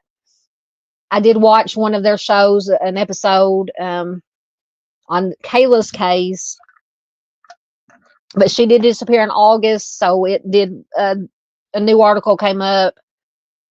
She has still not been found. It's been more than 16. I think this article I got was from 2023. So it's been almost 20 years, 16, 17, 18 years. So just the basic information first from the Charlie Project. So Kayla went missing on August 11th of 2009 from Antigo, Wisconsin. She's a white female. She was just 15 years old when she went missing. She'll be 31 years old as of 2025. At the time she went missing, she was 5'2" and 108 pounds, with brown hair and brown eyes. She has a scar on her right shin and small chickenpox scars on her right cheek and the right side of her nose. She has abdominal scars from laparoscopic surgery. Her appendix has been removed. Her navel is pierced, her ears are double pierced, and her nickname is KK. So Kayla was last seen on August 11th, 2009. And this is one where I've got my opinions and theories, possibility, or what I think is most likely in this case. But as always, we encourage everybody listening and watching to listen to the information, research it yourself, any case, and form your own opinions. So Kayla was last seen on August 11th, 2009. That evening, she was with a 24-year-old friend, Kevin Kelcheski. Once again, I apologize if I'm mispronouncing anything. So he drove her around her hometown of Antigo, Wisconsin. So allegedly they were smoking a little of the doing some smoking, not of cigarettes. They were seen at a McDonald's restaurant at around 9:30 p.m. and Kayla spoke to a friend who was working there. She made plans to call her friend later that night. This is the last confirmed sighting of Kayla, but many reports state that the last sighting was after that. So this friend that she was with, Kevin, said that he dropped Kayla off at the home of her 19-year-old boyfriend, Miguel, which is on Highway 52 in Wausau, Wisconsin. And this is about a 40-minute drive from Antigo. So he never actually, according to him, he never actually saw her go inside the house. There were no lights on, and it looked like no one was home. And from what I've seen and read and watched, I believe, and it may mention it here, that her boyfriend wasn't even living at this house anymore. It was basically abandoned, and he was living somewhere else. So authorities did not believe Kevin's story. The house on Highway 52 had been condemned. Miguel had moved out. Apparently, obviously Kayla knew this. She had actually attended a party at his new home just a week before she disappeared. They said she would have no reason to visit his previous home in Wausau anymore. Besides Kevin's statement, there is no evidence that she was ever dropped off in Wausau. They don't even have any digital evidence, such as phone records. And this was in what, 2009? So smartphones, when did they come out? Around 2010, 2011? But you can still, even with the flip phones, I think you could still ping a phone or get its location, I think. But apparently they were not able to, have any phone records or anything like that. So apparently Kayla was not reported missing for 6 days, in part because her parents, who were separated, each thought that she was at the other one's house. So let's say it. So this kind of, especially with a 15-year-old, and I think it said her little brother, it mentions, it says her parents, they said, had a fairly open living arrangement for her and her younger brother, and they often traveled back and forth by themselves between one parent's house and another. Now, I don't know if it was in the same town, because if she was just 15, she might have had, I don't know, in Wisconsin, what to get your driver's license, if you had to be 15, 16. So who knows? And then her brother was younger.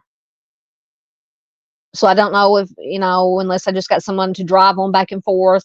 But they said they often traveled back and forth by themselves. It could have been walking distance. So Kayla, her brother, and her mother had moved to Texas earlier in 2009, but the two children were homesick. Their father was then diagnosed with cancer, and after just 3 months, their mother took them and moved back to Wisconsin. So after she returned to Wisconsin, Kayla began going to parties out of town with friends, and she met up with boys and men, they said, significantly older than herself. Earlier in August, Kayla and a friend went to a party without telling either of their parents, and did not get in touch with their parents overnight or the next day. Their parents were in the process of filing missing persons report for both girls when the girls finally contacted them and came home. And I think that might have happened, that was the last time that they had, disappeared before Kayla disappeared. If I remember correctly. So authorities initially believed that Kayla wasn't run away, and they stated that her friends appeared evasive, as if they were trying to conceal her whereabouts. Police began to reconsider the runaway theory as weeks passed without any contact. Miguel, which was her boyfriend, the 19-year-old, he denied having seen her the day of her disappearance. In October of 2009, Kevin Kelcheski was arrested and charged with second-degree reckless endangerment, which is a felony. This was related, apparently, to the illegal substance use with Kayla on the night that she was last seen. But the charge was dismissed for lack of evidence in July of 2011. So Kevin has not been charged or named as a suspect in her actual disappearance, but they say he is no longer cooperating with the investigation. Kayla is described as she was a gymnast, a passionate gymnast. She was looking forward to being on her school's gymnastics team. She did not own a cell phone or computer at the time of her disappearance. So that explains the lack of cell phone data. And apparently she was not on the internet very much. But this, like I said, was back in 2009. So although there is no hard evidence of foul play in her case, she is believed to be in danger, and her case remains unsolved. So if you have any information, you can call the Antigo Police Department at 715-627-6411. Give me 1 second, guys.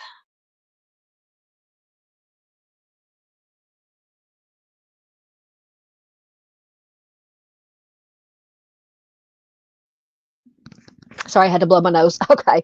All right. So that was the basic information. So this article, It's an interview with her mom. It is from WBAY.com, and it is from, this is a recent article. It's from August 11th of this year, 2025. August 11th marks the anniversary of Kayla Berg's disappearance. The then 15-year-old went missing in 2009. So her family will celebrate Kayla's 32nd birthday by the end of August. And for Kayla's mom, she has not celebrated those special days with her daughter for 16 years. Hearts just go out to these families. So now all that Hope Berg wants is to have answers and finally take the next steps in the healing process. Hope says, I love my daughter with all my heart, and I miss her every day. So the day Kayla went missing, she was staying with friends before her brother's friend picked her up. Antigo Police Chief Dan Dooley says Kevin picked Kayla up that night. They were driving around, and then Kayla wanted to go to Wausau. Kevin said he had taken her to Wausau to an ex-boyfriend's house where he dropped her off, and then he returned to Antigo. So that was the last time that Kayla was seen. After days of waiting for Kayla to return home, her family reported her missing to the Antigo Police Department. And Chief Dooley says, from there, we initiated an investigation into her disappearance, which unfortunately now has gone 16 years without actually solving the case. So it's been 16 years of no answers, waiting, a mess of emotions, according to, obviously, for Kayla's mom. Her mom says, I still have a lot of blame for myself. She says, when people say, don't blame yourself, but it's kind of hard not to do. A lot of heartache, a lot of wonder, just where is she and what happened to her? And that is not, unfortunately, that's not uncommon is for parent, any family members to, have that guilt. Hope says that she remembers her daughter as a light in the world. She said that Kayla was bright and bubbly. She was sweet and kind. She had a very kind heart, and she was always willing to help somebody if she could help them in any way. So Hope says her outlook now has shifted from what it once was all those years ago. She says, I'm actually starting to wonder if I'm going to know in my lifetime. I truly hope that we get some answers and we're able to find out and can bring closure. I just can't imagine, for 1 second, 1 hour, 1 day, not knowing what happened, where my loved one was. And then to know that you might, leave this world and never knowing. It just breaks my heart. So Chief Dooley says, if you have any information about Kayla's whereabouts, call the Antigo Police Department, or you can reach out anonymously via Crime Stoppers, if I can get it out. So yeah, just breaks my heart with these, especially these mamas and daddies. So once again, 16 years. All right. Let me make sure I think that was all I had on Kayla, that new information or that new article. Oh, well, I hit the wrong button, but anyway. Let me get caught up in comments right quick.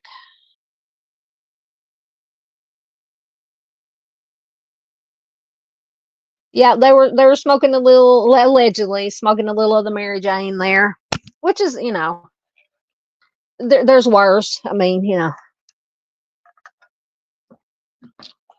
Yep, Dandy says her spidey senses are tingling. Yeah, I'm just going to say, and once again, none of us know, obviously, what happened. But the friend, or I think it was her brother's friend, the Kevin, technically he was the last one to see her alive. Because the last sighting was when they stopped at the McDonald's. And she talked to her friend after that. That was the last sighting. But then Kevin says that he dropped her off at her boyfriend Miguel's house, but Miguel didn't even live there anymore. The place had been condemned. They'd moved out. She had been to a party, or Kayla had been to a party or whatever at Miguel's new house just the week prior. So she knew that he wasn't at this old house anymore.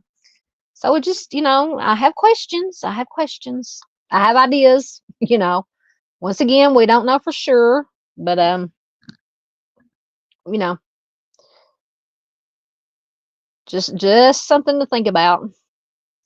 Farmer says he had the first gen iPhone in 08 or in 2010, 2012. Yeah, I'm thinking somewhere around 2010 or so, 11 is when I think the first iPhone came out, maybe. And I think that was probably the first smartphone that came out. Of course, I've used all the smartphones I've ever had have been Android. I hate iPhone. I've never had an iPhone, but my brothers had them. My mama had one, a hand me down from my brother, and I could not figure it out to save my life. So I like the Androids. I use the Samsung Galaxies are what I usually get. Farmer's got his thinking cap on. I think it was, well, possibly. Yeah, it said that Miss Paula said college aged men. It said, let me go back, that she did. I think it was in the Charlie Project information. She did hang around. Well, it said she did hang around. Hold on. Where is it at? It mentioned that she did hang around with what they said men who were significantly older than she was, and she was only 15. So, yeah, in my opinion, a college age guy would be significantly older. And I believe Kevin, the one that she, said dropped her off at her, boyfriend Miguel's house, he was 24, but it said I think that was her brother's friend. But I'm trying to see where it mentioned. Oh, here it is. It says, after so when she and her mom moved back to Wisconsin, Kayla began going to parties out of town with friends and meeting up with boys and men significantly older than herself. So I would probably think that college guys would be, probably been in the mix. Yep. Answered Farmer's herb question. It did not mention, that is a good, well, it says she wasn't online that much, but Farmer asked any small digital footprint, social media of the day, MySpace, AOL. It says, I think, once again, let me go back to the Charlie Project. It says she did not own a cell phone or a computer at the time of her disappearance, and apparently she did not use the internet very much. So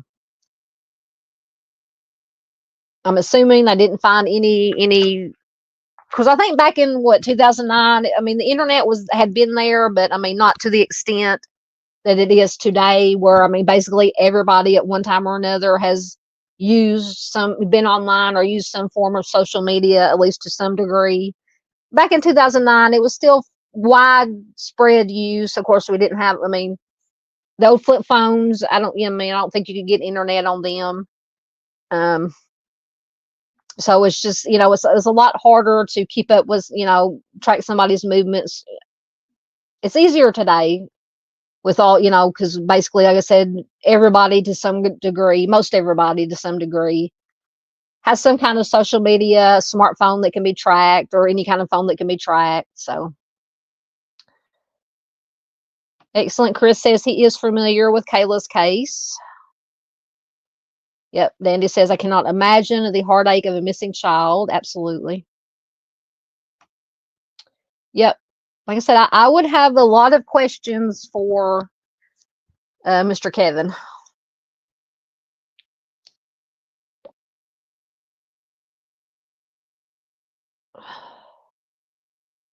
Yep. Sunday says, I can't imagine. I know. Yep, you're correct. That's why here, we cover all kinds of cases, regardless of people's race, color, creed, religion, what they have done in the past, or were doing currently when they went missing, or they were a victim of a homicide. I mean, people, everybody deserves to have a voice. Absolutely. We try to be that voice here. Not just me, but all of us. The communities, the other creators, everybody. Farmer C. Yeah, he's only had one iPhone, Android ever since. I just could never. I did not like was it the iOS? Is what I'm not that technically inclined, but I think was it the iOS system that the iPhones run on. I just cannot. To me, Android has always been easier, but I mean, like I said, I'm not that technically inclined, so I just found Androids. I like them a lot better. Absolutely Mustang prayers for all these people. Oh, I thought oh God, I thought Danny said she was adoptable. Anyway, she may be adoptable too. Who knows? She says I'm adaptable. I've had both. I can't figure out either system. To me, I've always had more luck trying to, and it took me a while to get a hold or to get a hang of the Android system. But that iOS, the iPhones, it was just they're the devil. I'm telling you. He dropped her off where her boyfriend had formerly lived, Miguel, but he knew, or I'm assuming, he might not have known, but Kayla at the very least would have known that Miguel, that house had been condemned for whatever reason. He had moved to another house. She had been to a party at his new house just a week earlier, so she would have known that he would not have been at that house unless they had. If it was a completely abandoned, which if it was condemned, I'm assuming that there was not any, obviously nobody living there. They could have snuck back there to have, parties that they didn't want, adults to know about. That is possible, but it said that she had been at a party at Miguel's new house just the week before, so that makes me think that they did have, parties there, and either the parents or adults didn't or did know. Either way, so. Yeah, Farmer says cable internet was widespread by 2009. Yeah, but they said she wasn't on the internet much. Yeah. Danny says she says she might be adoptable. I'm telling you, I can't read. I was wondering, I was fixing to read it. I'm like, wait a minute, did she say she was adoptable? Oh no, I just can't read. She's adaptable. And maybe adoptable too. Now, I don't know if it was an herb house. It could have been. All right, so I'm caught up. So let's see what we have next. Oh, okay. So we have baby Emmanuel Haro. Once again, I don't know exactly how you pronounce the last name, but regardless, oh, this is an awful case. And I have to actually take time to sit down and watch some of the live streams that the creators that I watch and trust with the correct information to the best of their ability, have said about this case. I know the parents were arrested. They had I think a press conference. And I hope, this article updated. They searched the house today, or I'm assuming today. They arrested the parents today. So this article is from latimes.com from today. It has been updated. So parents of missing baby Emmanuel Haro faked the kidnapping. This is according to authorities. They are now accused of homicide. So the parents of missing baby Emmanuel Haro were arrested Friday on suspicion of homicide, more than a week after his mother claimed that the 7-month-old boy was abducted. And this according to San Bernardino County Sheriff's officials. So I have seen because I can't remember who, I can't even remember. I did watch a little clip of I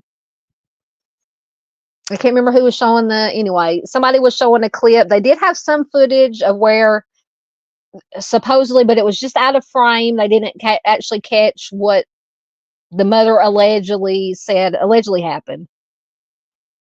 But it does show her or somebody, because it's very grainy, walking into the store because she said that she was attacked and assaulted, and they took the baby. It took Emmanuel.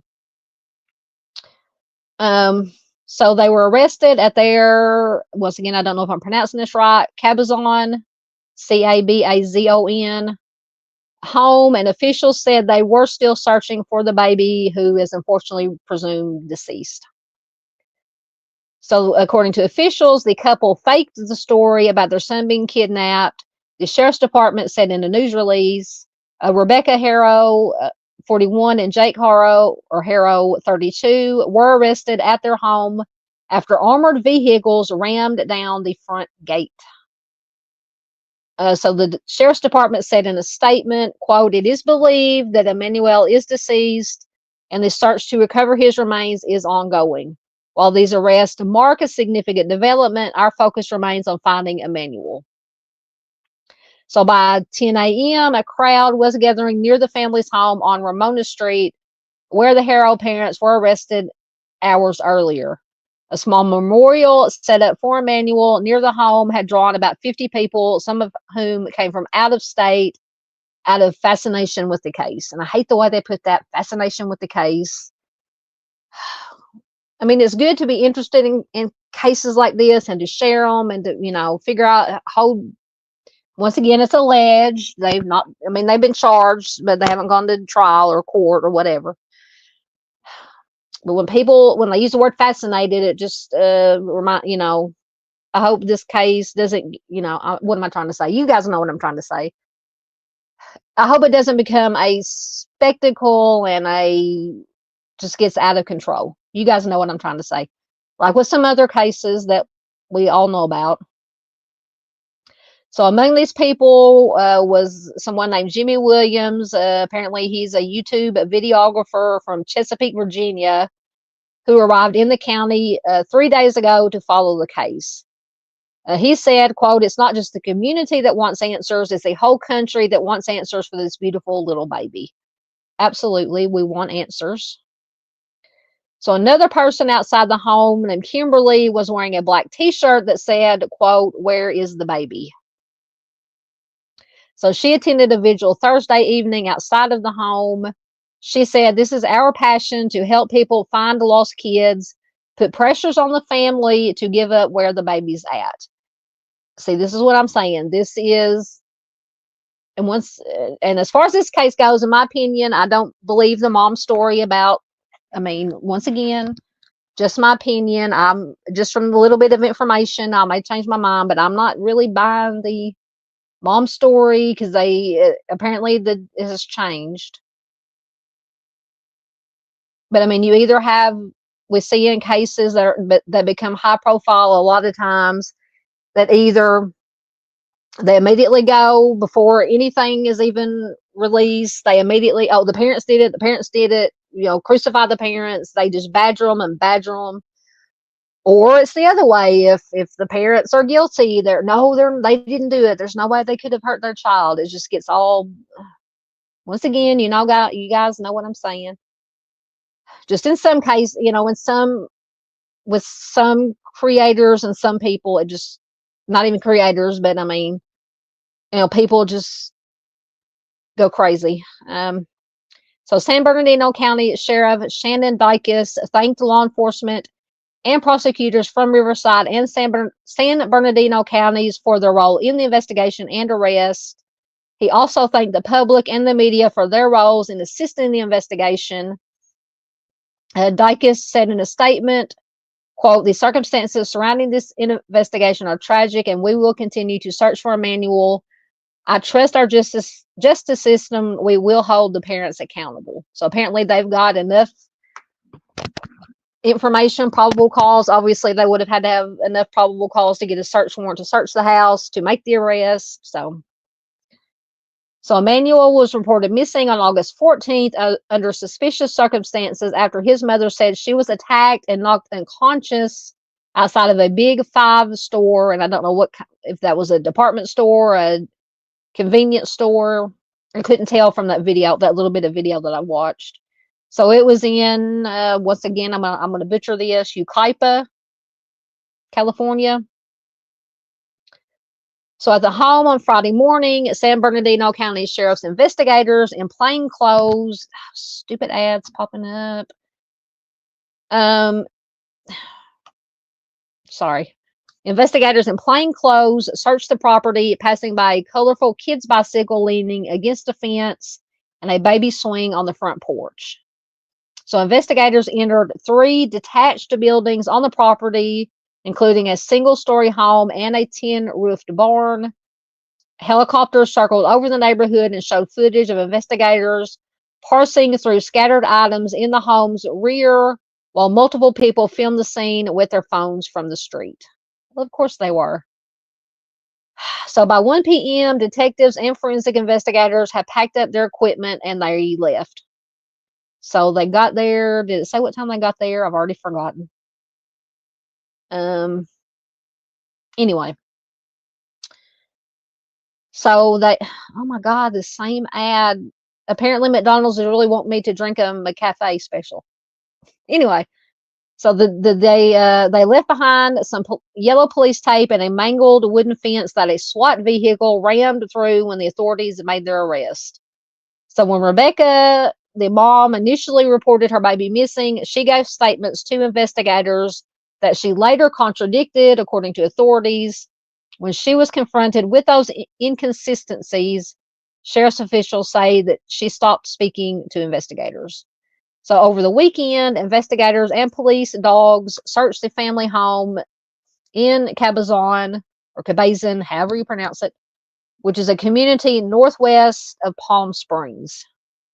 So the sheriff's department says it has served multiple search warrants at the home, and it is also reviewing surveillance footage from areas of interest in the case.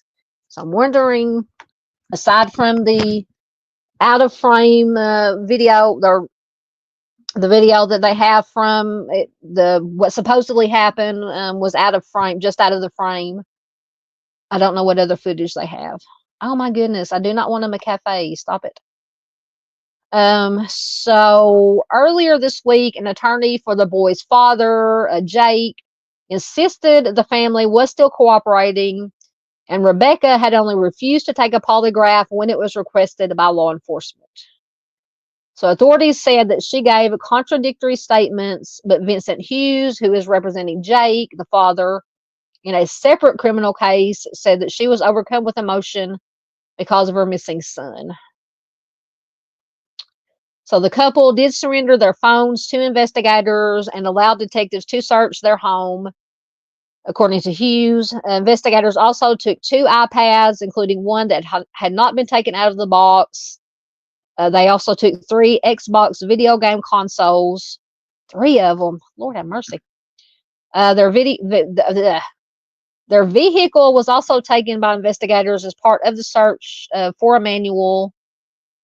Hughes was escorted into the family home by investigators just before noon and stayed inside for around 30 minutes before leaving. And they said when he left, bystanders jeered at him. And he told news reporters as they walked back to his vehicle, quote, "They are innocent until proven guilty," end quote. And absolutely, that is true. They are innocent until and unless proven guilty. So he declined to provide any additional comments. In an interview with KTLA TV last week, Rebecca, who had a black eye, see, I'm wondering, let me get through this, about that black eye. So Rebecca, because I've seen pictures of her, and she does have a black eye. So Rebecca, who had a black eye, pleaded for the return of her son. She said that she had planned to go to the Big Five sporting goods store. So it's a sporting goods store. So that answers my question. The night of August 14th to buy a mouth guard for her older son. She said, quote, "If you know anything, please come forward or take him to the cops. Please come and bring my son back. I'm begging you." End quote. So according to court records, Jake, the father, was convicted in June of 2023 of willful child cruelty for an incident involving another child in Hemet, Hemet, in case I'm not pronouncing it right. He is due to appear in court on September 2nd for a violation of his probation. The attorney Hughes, is defending him in that case. So Jake said that he was giving the baby girl a bath in a kitchen sink and accidentally dropped her, but a doctor's report said that the girl's injuries did not fit that narrative. So that case is separate. obviously has no connection to Emmanuel's case. Hughes said, quote, Jake has a criminal past. We're not running from that. But the facts of that case are a lot different than the facts of this case. And one crime doesn't mean that you've committed every other crime known to man, especially to take your own child, end quote. It goes on to say they just want their son back. They want people to put in the same effort that they're using to question them to go out and search for Emmanuel. So absolutely, I mean, we've talked about it here before. For instance, you could be considered a psychopath or have some kind of mental illness. That doesn't mean you're going to go out and take somebody's life or do whatever. So just because that case, you cannot, connect it to this case. But I would also take into consideration the fact that he was arrested and charged with child cruelty on another child. I mean, like, once again, I'm not saying he had anything to do with this case, but I mean, I always look at, if they have any past history of any kind of violence, especially against a child, and he just so happens that he does. So authorities confirmed Wednesday that Riverside County Child Protective Services removed a 2-year-old child from the home of the same couple who reported the infant missing last week. So you guys may know if who the child, if it was there, if they had another child that was older, or if it was his or hers or theirs, or I don't know. Like I said, I haven't had time to dive deep into this one. So it is unclear what prompted officials to remove the 2-year-old. A spokesperson for Riverside County declined to comment, citing state confidentiality laws. So that is, as far as I know, like I said, the latest in that case. Horrible, horrible. So I was going to say, because and then I'll get to comments again. Let me get a drink right quick. I have seen pictures of her from after this alleged or supposed, the mom said that she was attacked and assaulted in this parking lot, and that they took, whoever did it took the baby. She does have a black eye, so I'm wondering, let's just go on for S and giggles, yeah, that, if she was assaulted, and if she is telling the truth and she was assaulted, yes, she would have some kind of injuries, a black eye or whatever the case may be. But if she's not telling the truth, and she did have something, allegedly might have had something to do, her and the father has something to do with his disappearance, where does she get the black eye?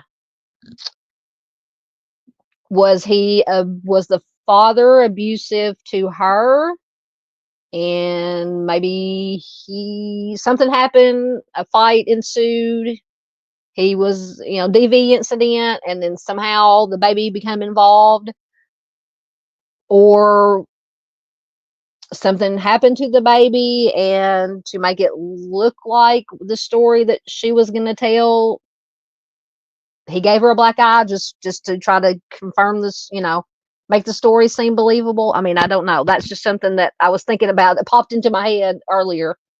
Where did she get the black eye?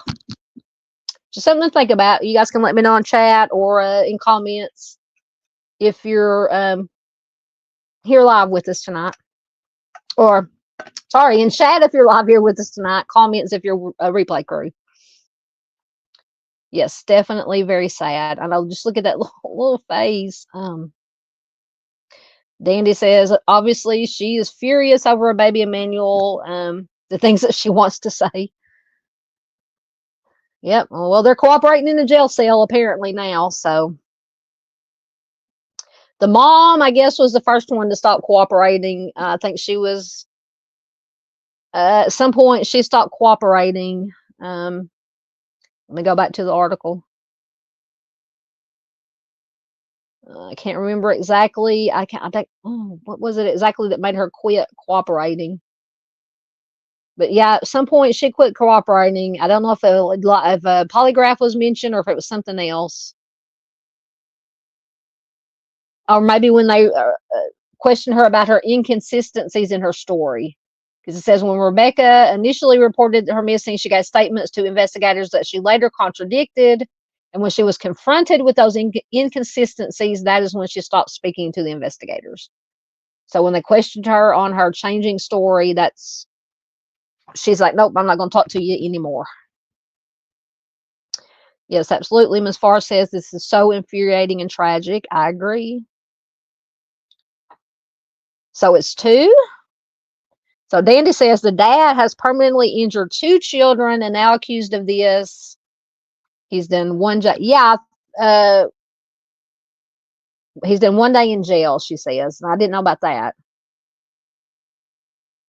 But yeah, I think was supposed to go, what did it say, early September for this other, and once again, I don't know if it was his child with another person, not with Rebecca. It was a little girl, it said. Trying to find it. He's due to appear in court on September 2nd for a violation of his probation. Jake, who is the father, said he was giving the baby girl a bath in the kitchen sink and accidentally dropped her. But the doctor's report said the girl's injuries did not fit that narrative. So yeah, like I said, once again, just because you've done it once doesn't necessarily mean you'll do it twice. But it's just something to think about. If you've done it before, it could mean that you would do it again. Yep. Thank you. Ms. Z says Lyle Menendez was denied parole. All right, so I'm going to get caught up in comments, and I'll try to find an article. We'll look at that. So now both brothers have been denied, because Eric was denied yesterday, and apparently now Lyle has been denied today. Yep, I don't see, to me, obviously, if you hurt anybody, regardless if it's a family member or a stranger, if you assault somebody, that's not right. But when you have cases involving children and elderly people, that just gets me just that much more, as if it's not already bad enough that you assaulted somebody. If it's a child or an elderly person, that's just, I don't know. I asked that question too. Farmer says, why do bad actors get to keep having or keeping kids around? I wonder the same thing, because we hear there's a lot of these cases where they've had, just like in this case, once again, not saying, obviously, he has a history of violence against little ones. So doesn't mean that he did do it again, but in my opinion, it means, yeah, he's done it once. And if you would do something like that to a child once, in my opinion, you have the capacity to do it again. Mustang says she's not surprised that they were denied parole. What you not understand, Farmer? Oh, about the kids going. Oh, yeah, about the kids being, people that being around kids. I know. Yes, it's definitely disgusting. Yeah, people who SA children, people who do anything that's not right to a child or to anybody, but like I said, especially to children and elderly. Yeah, Dandy says the public once again loves a child more than the donors.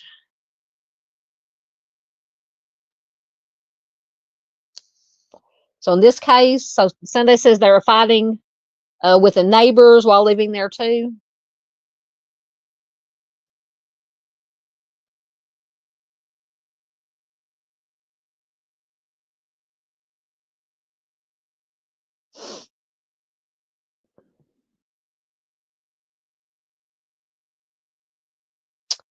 Okay, so Dandy says, I think it was reported by News Nation earlier that they found blood in today's search. It's worth checking out. Okay.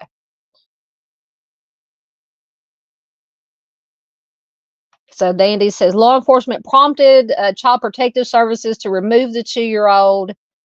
because Ellie immediately suspected them, and I don't blame them. Okay. That's what I was figuring, but hey, Miranda, good to see you, dear. Welcome, welcome. It's always good to have Miranda here. Yep, well, I agree. Miranda says, going back to Menendez, even if the Menendez brothers were SA, they should not have unalived their parents. I agree. Yes, absolutely. Animals too, Sunday. Absolutely. I get just as upset when I see animals that have been abused as when I see human beings that have been abused. I mean, it's just disgusting. Because neither, in my opinion, that's the most vulnerable: children, the elderly, and animals. It's just, they can't defend themselves. Even if they wanted to, they usually they can't. I mean, obviously they can't defend themselves. You must be talking about Menendez. Dandy says they did it for the money. I'm sure of that.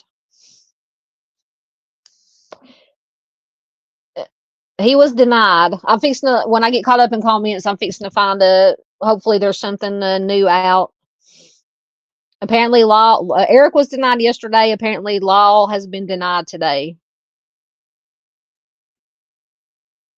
Oh, give your kiddo a hug for me, Miss Doodle. Yes, absolutely. And the disabled, you are correct. Anybody who cannot defend themselves, or, All right, so let me find an article. Give me 1 second.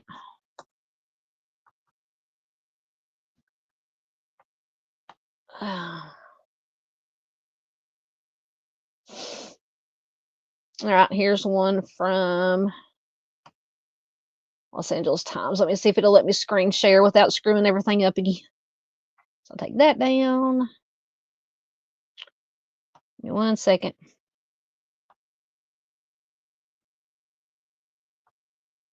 I always slow stuff down when I share my screen, so I'll try to make it quick. It's coming up. There it is. Okay. Oh, are you going to let me? Oh, man.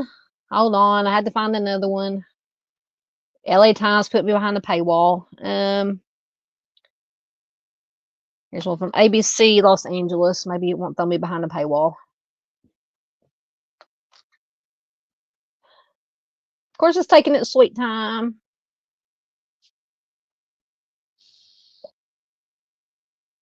Oh, my goodness. Come on.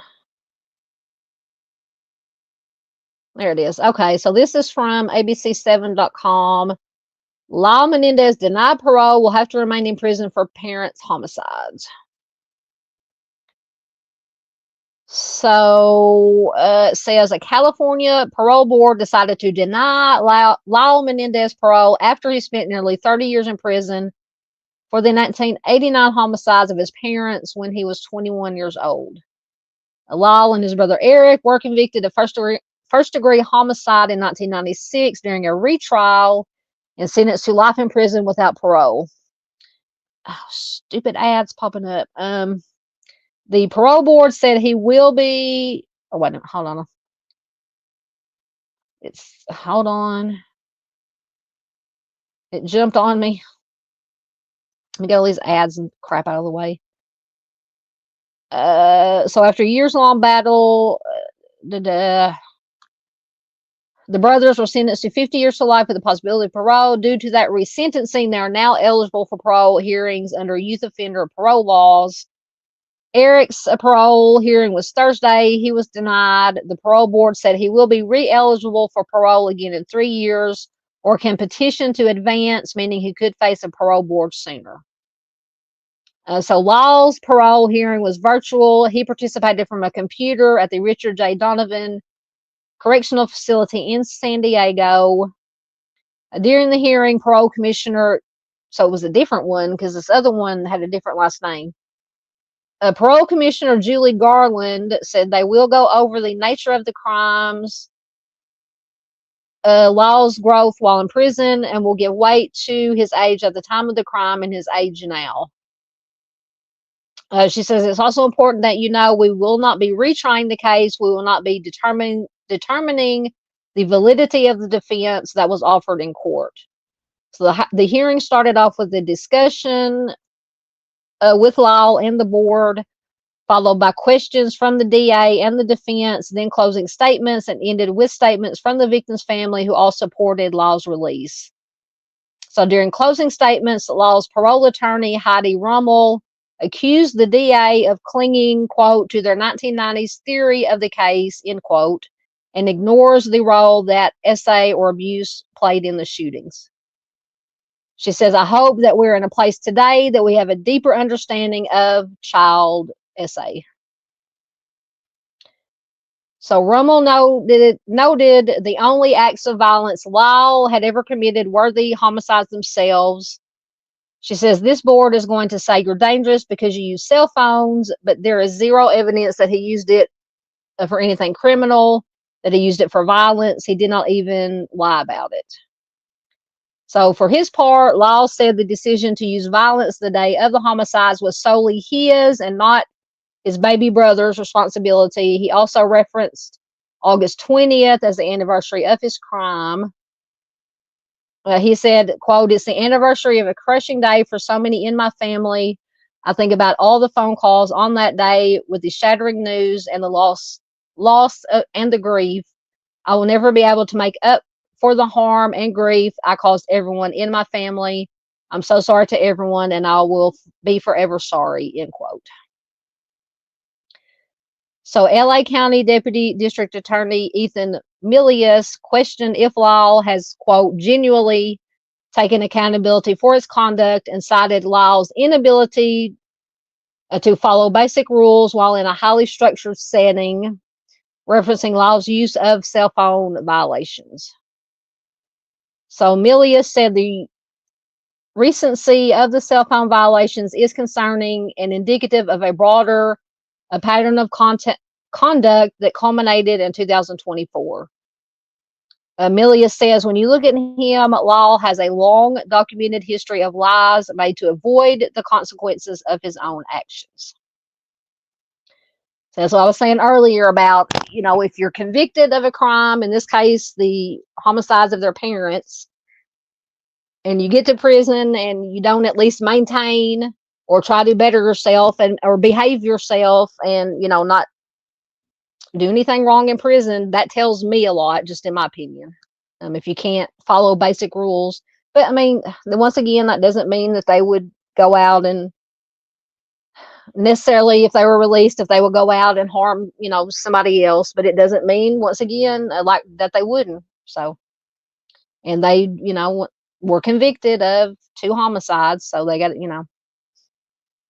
so the board, since parole was denied, Menendez can ask the board to review the case for errors of fact and to see if corrected, would that lead to a different outcome.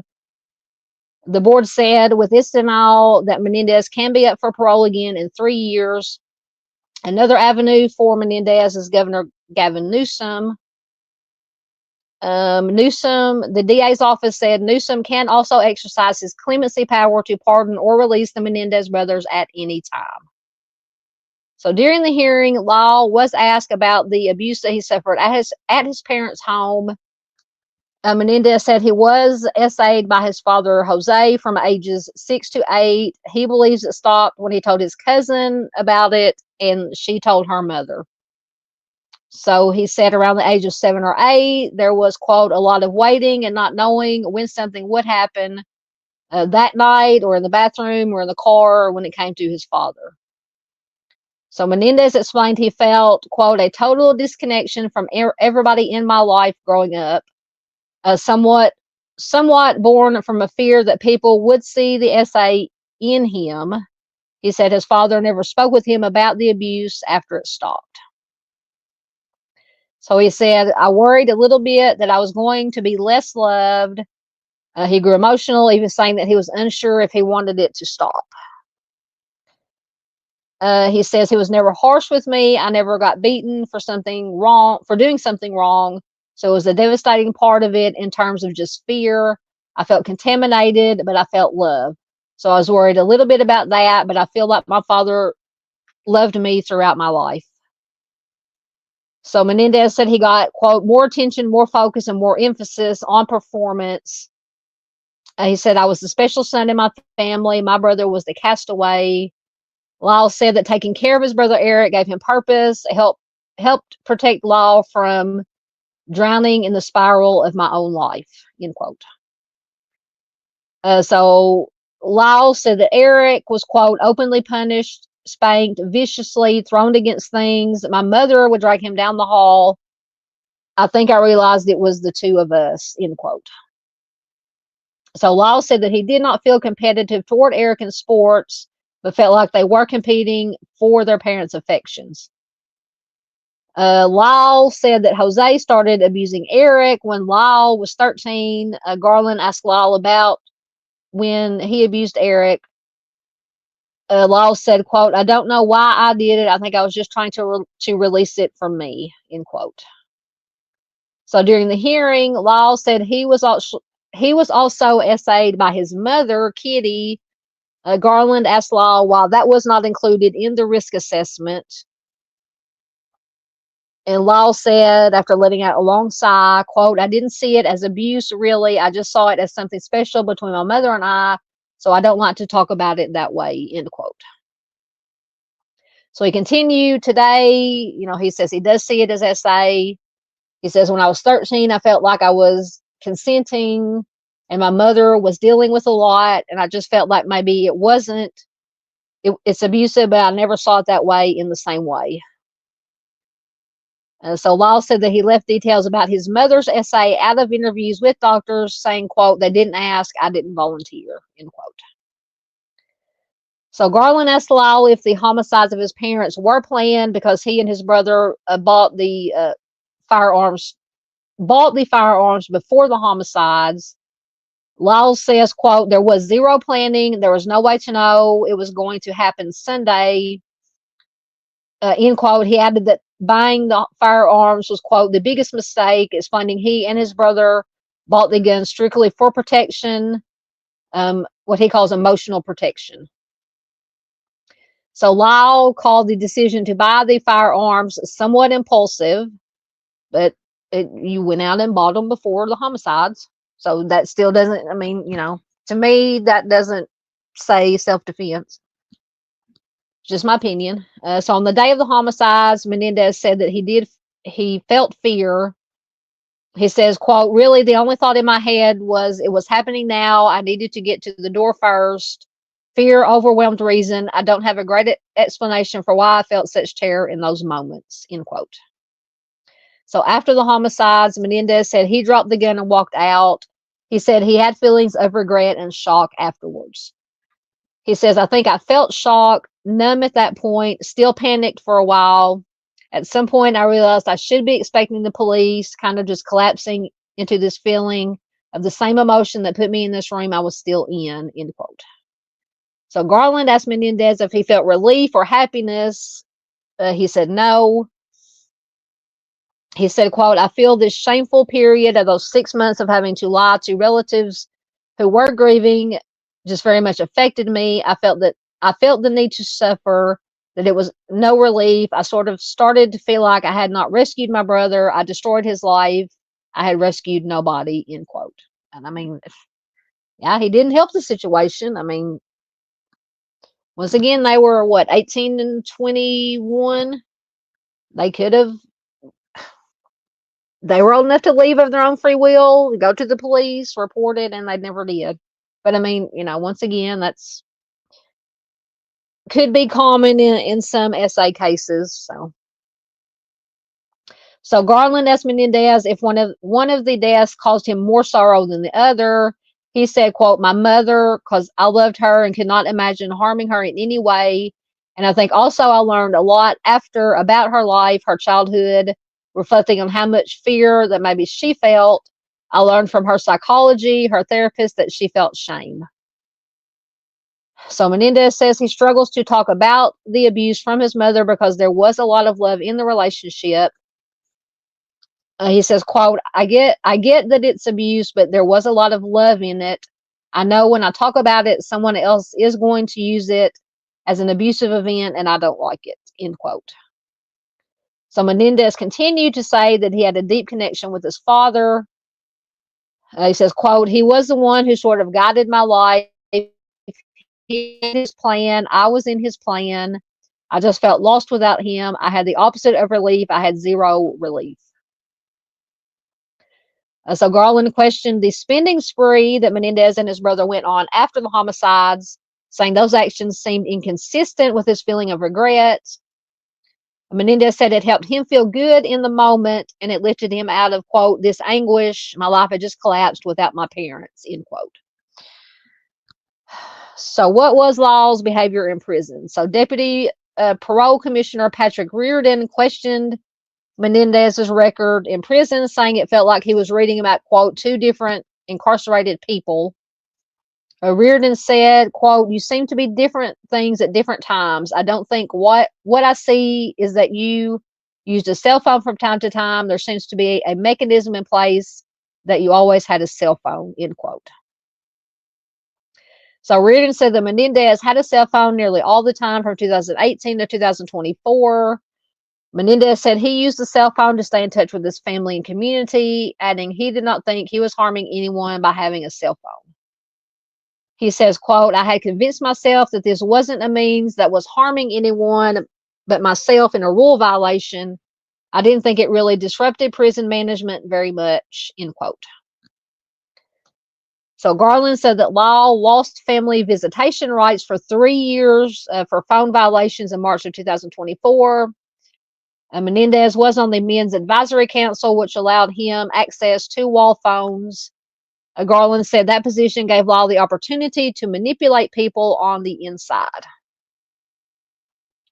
See, and I was, breaking a rule is breaking a rule, but I'm thinking, if it's just because you had a cell phone, but I didn't think about, you're not supposed to have them, obviously. That's the bottom line. But yeah, if you use it it'd be very easy to hide things you were doing within the prison, manipulate people, like they said, or on the outside and inside.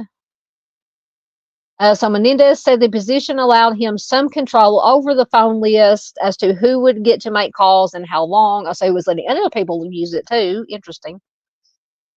He admitted that he would manipulate the control to his benefit. So there lies, in my opinion, the problem. The underlying problem is he admitted he's manipulating people, controlling people for his benefit. So Reardon points out that Menendez has a good work history and an excellent educational history, as he is currently working on his master's. He applauds Menendez's green space program and other mentorship work, noting that time was when there was no guarantee that Menendez would ever get out of prison. So Lyle said that he sometimes justifies rule breaking if it furthers a positive goal. Interesting.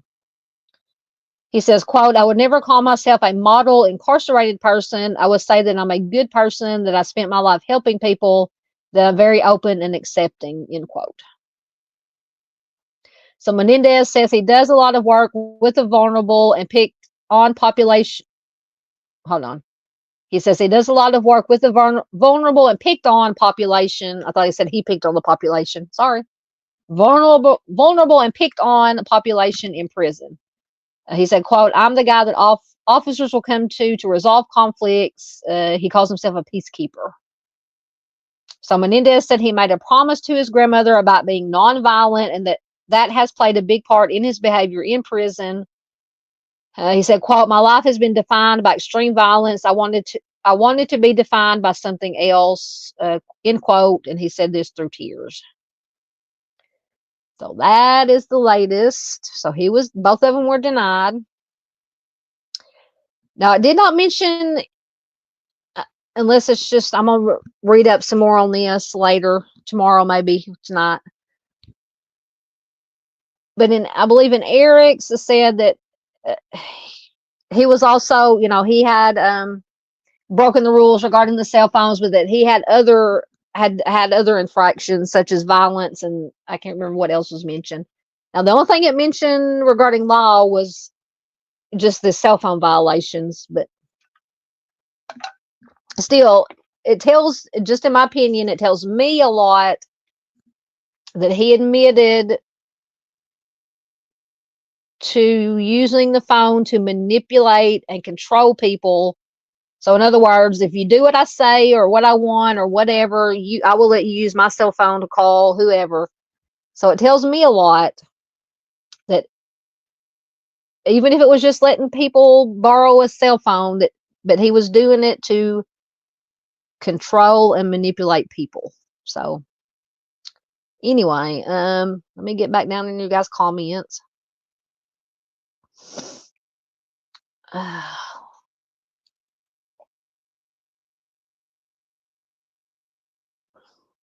Yep, that is true. Farmer says nothing lower than harming someone more vulnerable than most. Yep. I might have to take the thing down for a minute. Stop sharing. It slows down everything when I'm sharing a page. There we go. Dandy says she's in the devil's armpit. Oh. She's in the high desert in western Colorado. But it's a dry heat. Don't you get sick of hearing that? See, and I can, because I've always heard, because like I said, except for that when we went about a month or 2 or 3 weeks ago, a month ago, when we drove from Arkansas out to Arizona to pick up me and my brother to pick our younger brother, not Echoes, but our younger brother to pick up my nephew, his son. Yeah, it's a dry heat out there because down here in Arkansas we're used to the humidity, but a dry heat is still hot. A dry heat is still hot. The only thing is you're not absolutely, sweating your butt off.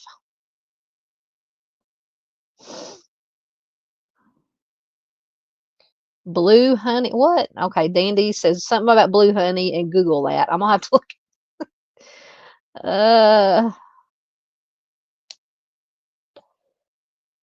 Let's see.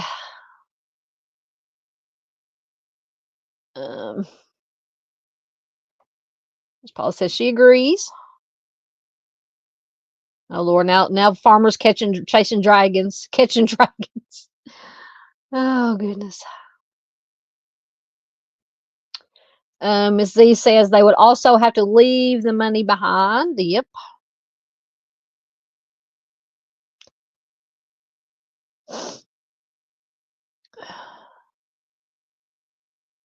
Farmer, what you doing out there with your fire, buddy?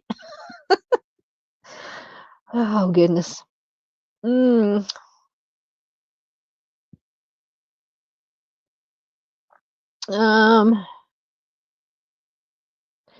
Dandy says, how many years has he had to come up? What, 30 years now? How many years has he had to come up with this cockamamie story for the parole board? I'm not impressed. Yeah, I'm not either.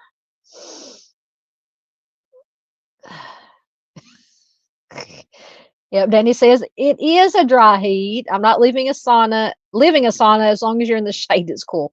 I know, but it's still hot.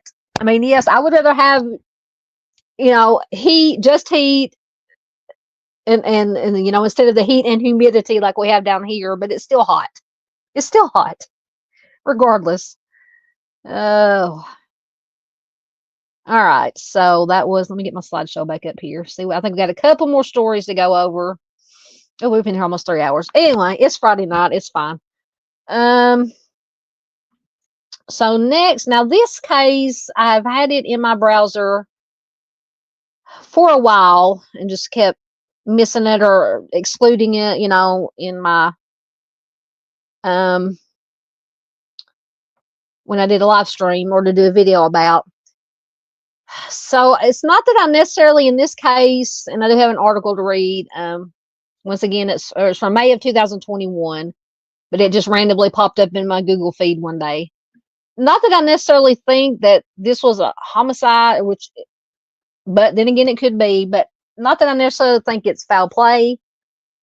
But if it wasn't, if it's not foul play, does somebody need to be held accountable? I mean, So this is, for anybody who doesn't know, which I had never heard of this until this popped up in my news feed. This is about regarding Eric Haider. This is from North Dakota. This is from NBCnews.com. Once again, it's from May of 2021 when this article was written. A family demands answers in 2012 death of Eric Haider, whose body was found buried at North Dakota construction site 3 years after he went missing. So the 30-year-old's body was found buried less than 10 feet away from where police dug 3 years earlier. So there's a little background on Eric. They start out with, so Eric Haider was born prematurely. He was tiny and frail with a heart murmur. He was not expected to survive, but he did. As a child, Eric, who was deaf in one ear, learned how to sign and went through years of physical therapy for the complications he endured as a preemie. But the tiny baby eventually turned into a strong 6-foot-tall man who, according to his mother, once literally gave the shirt off his back to a stranger who needed it for a job interview. His mother, Mary Ellen, says that's who he was. He may have had a weak heart medically, but he had a heart of gold and he cared so deeply for others. So Eric had a heart of passion for helping others, but his heart was still weak physically, and he continued to have complications throughout his life. When he was in his 20s, he suffered multiple strokes, but yet he survived. At just 27 years old, a pacemaker was implanted in his chest to help with his heart issues. He would survive another 3 years until his pacemaker marked his TOD at 12:19 p.m. on May 24th, 2012. But it wasn't from his history of heart complications. It was a Thursday in May, just before Memorial Day weekend, when he got buried in a trench 6 feet under the ground beneath heaps of dirt at the construction site where he had been working that day. So his mother, Mary Ellen, told Dateline that ever since she almost lost Eric as a baby, she was always afraid of losing him. She says, to lose Eric like this is unthinkable. He defied the odds so many times and lived. For him to be buried alive, the victim of a homicide, in her opinion, is just not something we'll ever be able to get over. So Eric, who lived in Bismarck, North Dakota, was just a few weeks shy of his 31st birthday when it happened. He had just started working with Cofell Plumbing and Heating, and the company had been working on the sewer main project off of Highway 22 in Dickinson, North Dakota. So Memorial Day weekend was fast approaching, but the crew of 6, including Eric, continued to carpool from Bismarck to the site in Dickinson. His mother, Mary Ellen, remembers the last time that she saw Eric. She had just dropped him off at the pickup point for the crew. She says, the last thing he said was, give me a hug and a kiss. I love you, Ma. Talk to you later. And she says that was the last time that I saw him. So after a long day of work, Eric and the crew would usually be back in Bismarck by 6:30 p.m., where his fiancee, Jody, would be there to pick him up. But on May 24th, Eric never returned from the construction site. His fiancee would later tell police that she attempted to call his cell phone, but it went straight to voicemail, which she said was out of the ordinary. So the Dickinson police were notified and an investigation was launched. According to a police report provided to Dateline, the responding officer contacted the job foreman, Jack Bettenhausen, who was at the site that day. He told police that the crew returned from lunch around 12 p.m. Eric's fiancee, who often talked to him during the day, told police that she spoke to him on the phone at 12:04 p.m. and that everything seemed normal. About 15 minutes later, the crew could not locate Eric, according to the report. A couple of hours later, they called his cell phone, but it went straight to voicemail. So the foreman told police that Eric was very quiet and didn't really interact with the crew. This, according to police reports. He said Eric had requested vacation for the Memorial Day weekend, but was denied. So the foreman told police he thought Eric was upset over the denial and possibly walked away. So I don't know how far it was from the pickup point that they mentioned to where they were actually working at. So the crew left the site that day with Eric's lunchbox, backpack, and paycheck, which had been distributed to the crew that morning, but there was still no sign of Eric. So Eric's fiancee, Jody, later told police there was no way that Eric just walked away from the job site, stating that Eric, quote, doesn't know how to quit and had a strong work ethic. So Eric had only been with the company for a short time, but he was always looking to move on to bigger and better things for his family. A father of two, a son and a daughter, the 30-year-old had been taking college classes for engineering, but he never got the opportunity to move forward in his life. So after he was reported missing on May 24th, police began interviewing Eric's co-workers. According to what they told police, Eric was last seen in and out of one of the trenches, working to seal a pipe and collecting tools. So the rest of the crew started backfilling holes. One co-worker assigned to backfilling holes had a call marked on his phone at 12:14 p.m. that day, a time the man said that he was in the loader moving dirt, and it lasted for 5 minutes. So they told police they had not realized that Eric was gone until the foreman tried to reach him on his cell phone around 1:30 p.m.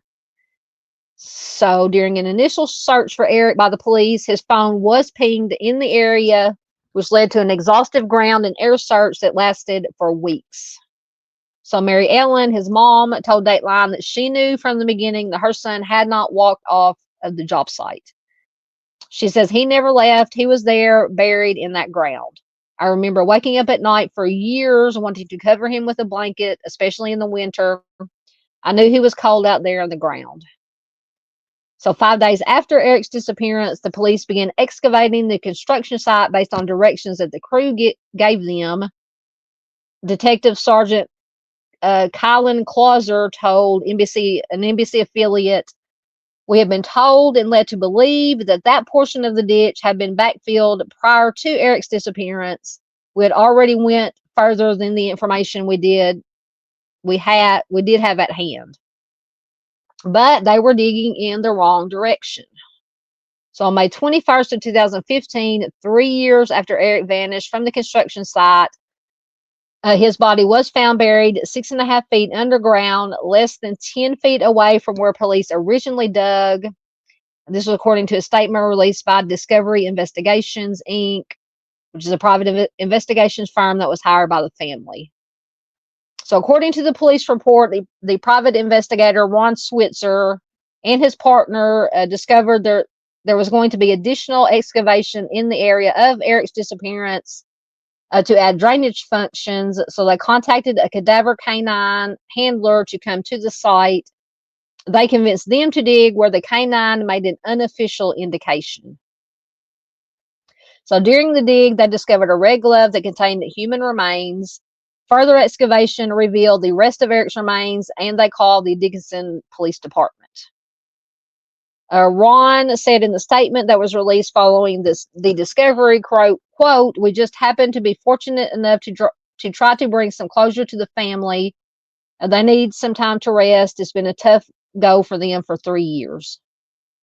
So Detective Sergeant Kylan Clauser, the lead investigator on the case, wrote in a statement that positive ID was made through medical records, distinguishable tattoos, and personal effects, including his wallet and cell phone, found in clothing that was on his body. So according to a narrative by Sergeant Clauser, Eric's body faced a water pipeline, the same one that Eric's crew was installing at the time of his disappearance. He was in a squatting position and bent over to the anterior side of the body. So he went on to this. So what is anterior? I know what interior and anterior. So does that mean so he was squatting over the squatting position, bent over to the anterior side of the body? Maybe I'm misunderstanding anterior. Is that forwards, backwards, left, right? Somebody that's smarter than me, let me know. So he went on to state that Eric's body was quote, positioned in a manner that was consistent with dirt being pushed in on top of it while it was seated near the pipe or while it had been standing and had been forced to the ground. So Eric's yellow hard hat was positioned underneath the face, and it appeared to have been knocked off when the dirt hit the body, according to the report. So Eric's body was transferred to the University of North Dakota forensics lab in Grand Forks for testing. His pacemaker marked his TLD at 12:19 p.m., just 5 minutes after his co-workers began backfilling the trenches. And the CLD was ruled to be undetermined. But the discovery of Eric's body was only the beginning of an investigation that will leave his family even more frustrated and desperate for answers. So while Eric's family believes that he was buried alive and that his death was covered up by the company, his co-workers' statements to police indicate that they thought Eric had walked away from the site, upset over not getting vacation time, and that his death was simply a workplace accident. So Jay Cofell, owner of Cofell's Plumbing and Heating, told the Grand Forks Herald newspaper in 2015 that he was, quote, very sorry to hear that the body was Eric. He added that his company and the employees who were working with him the day of his disappearance had cooperated with police investigations. Attempts by Dateline to reach the company for comment on the case were unsuccessful. So in the years since Eric's body was found, the investigation came to a halt. Sergeant Clauser told Dateline that a thorough investigation was conducted by the Dickinson Police Department and presented to Stark County State's Attorney Tom Henning. He declined to file criminal charges in the case, stating that his decision not to file charges does not mean that he doesn't believe a crime was committed. Rather, the nature of the event makes it difficult to develop probable cause for a case, as it is unclear who is responsible. So with the decision Henning made not to file charges, Sergeant Clauser said the Dickinson Police Department decided to close the case. He added that anyone who may have information that could reopen the case can call the police department. Eric's death and the circumstances around it have been difficult on his family, and the fact that they are no closer to an answer about what really happened has been even harder, especially for his daughter, Brian. So Brian was just 12 years old when her father went missing. When his body was discovered at the construction site that day in 2016, she was there, along with her family, and she was only 15 years old. She says, but I don't regret it. She said in a video posted on the Justice for Eric Haider Facebook page, which I do have that link. I will put it in the chat. She says, I said hello and I said goodbye all at the same time. So it says the page is updated often with information about Eric's case, and please for it to be reopened and investigated again. And it is kept up to date, because when I looked at it this afternoon, I think the last post to it had been sometime today.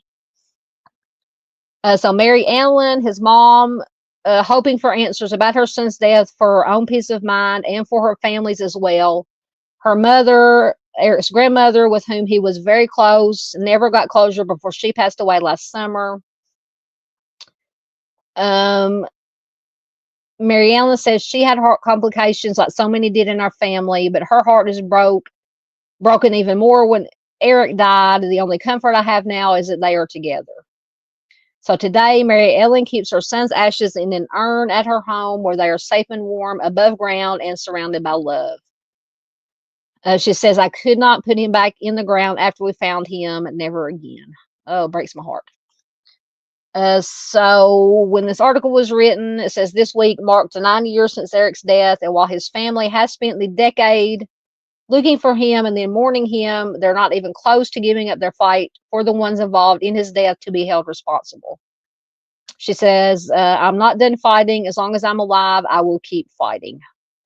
So anyone with information about Eric's case is asked to call the Dickinson Police Department at 701-456-7759.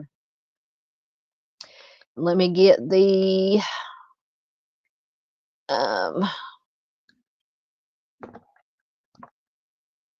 link to the Facebook group. And for anybody who does Facebook, I will put it in chat so you can check it out. But yeah, like I said, in this case,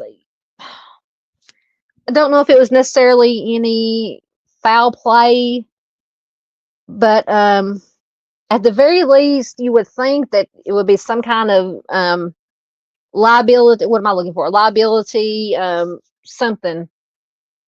Because you would think at a construction site, you would know where, especially if you're moving big amounts of dirt around, that you would know where your people are at all times. And if you have one that right after you started moving dirt around disappears, my first thought wouldn't necessarily be, and I'm by no means a professional, but just common sense would say the first thing you would do is make sure that they're not buried in the dirt somewhere, instead of thinking, oh, they're mad because we denied his vacation time, so he just walked off. Now that's just me. That's just what I would think. But anyway, liability, I think, is what I was looking for. It's got to be some kind of sense of liability, if that's, because obviously he was buried in the dirt that day. That's been proven. But was it an accident? In my opinion, it probably was an accident. Maybe not. It could have been a homicide, but at the very least, some kind of neglect was, just my opinion, some kind of neglect and liability, if. Anyway, but as always, let me know in chat or let me know in comments if you're watching a replay.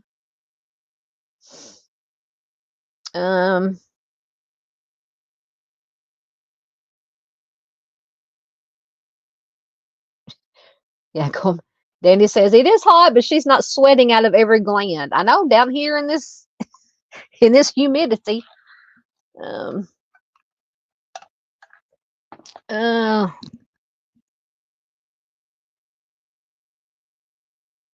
Miss Peggy's getting more storms. Hope we don't lose power. I hope you don't either, ma'am. Remind me again where you're at, Miss Peggy. Sorry, sometimes I can't keep up with where everybody's from. So she's in pretty high altitude. I can't remember what state you live in, Miss Peggy. I'm sorry.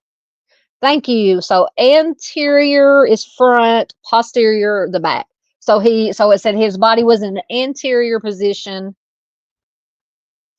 So that means it would be bending forward, right? And that would make sense because it said that the dirt had pushed his hat, his hard hat was found basically under his chin or on his face. So I mean, it was pushed forward. So that means he was facing away from the dirt. He had his back to the dirt when it came into the hole. Basically, if I'm understanding, trying to visualize correctly. Like I said, not that I necessarily think it was intentional, but Lord of mercy, when you're moving that much dirt around, everybody, including whoever was up. And I also wonder about this phone call that the person who said that they were operating the front end loader at the time had a 5-minute phone call. Now it might not have been, probably was not Eric, because you would think that if you have that much dirt poured on you in that manner, you probably would not, unfortunately, be able to move and reach around and get your cell phone to call anybody and say, hey, I'm buried under the dirt. So, but anyway, unfortunately, he probably was. I mean, that's just my opinion. Paula says, any suspects? Like I said, I'm not 100 convinced that it was intentional, but even so, accidental. In my opinion, it would probably be a civil case. The parents or whoever would have to bring some kind of civil case for emotional damages or whatever, I'm assuming, they said they didn't have enough evidence to file any criminal charges or probable cause to file criminal charges. But at the very least, the family, I'm assuming, I don't know how much evidence you need to file a civil suit against somebody for, things that like this, accidents like this that happen. I'm not that versed in the law, but okay. So Dandy says prone is face down and supine, I don't know if I'm pronouncing that right, is face up. I think of a soup bowl. Okay. Gotcha.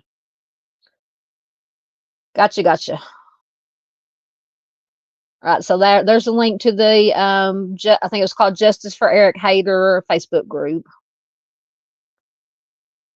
Yeah, Dandy says that's reckless as a company and or nefarious. Yeah, I mean, it could be nefarious, but I'm thinking it might, it was definitely somebody messed up somewhere. And like I said, if you're moving that much dirt around once again, and one of your people disappears, my first thought wouldn't be, oh, he got mad because we denied him his vacation time and he just walked off the job. My first thought would be, you best be figuring out where he was when that in the trench when the dirt was moving and start digging. I mean, just me, but hey, Romero, good to see you. Good to see you, Romero. Okay, yeah, that's right. You are in Colorado along with Dandy. We are doing good. We hope you're doing well, sir. Dandy says, Romero, you win the chat tonight. Oh. Yeah, that's like I said, at the very least, there was some neglect, some, like Dandy says, reckless. I don't know. It's just like I said, it came up in my news feed, and I was just like, very horrible and very interesting. But all right, so I think I have one more. This is actually, well, we'd end up with a cold case that has actually been solved. So let me get the article up, get a quick drink. I might have to break open the water bottle. So this is from, where's it from? Hold on.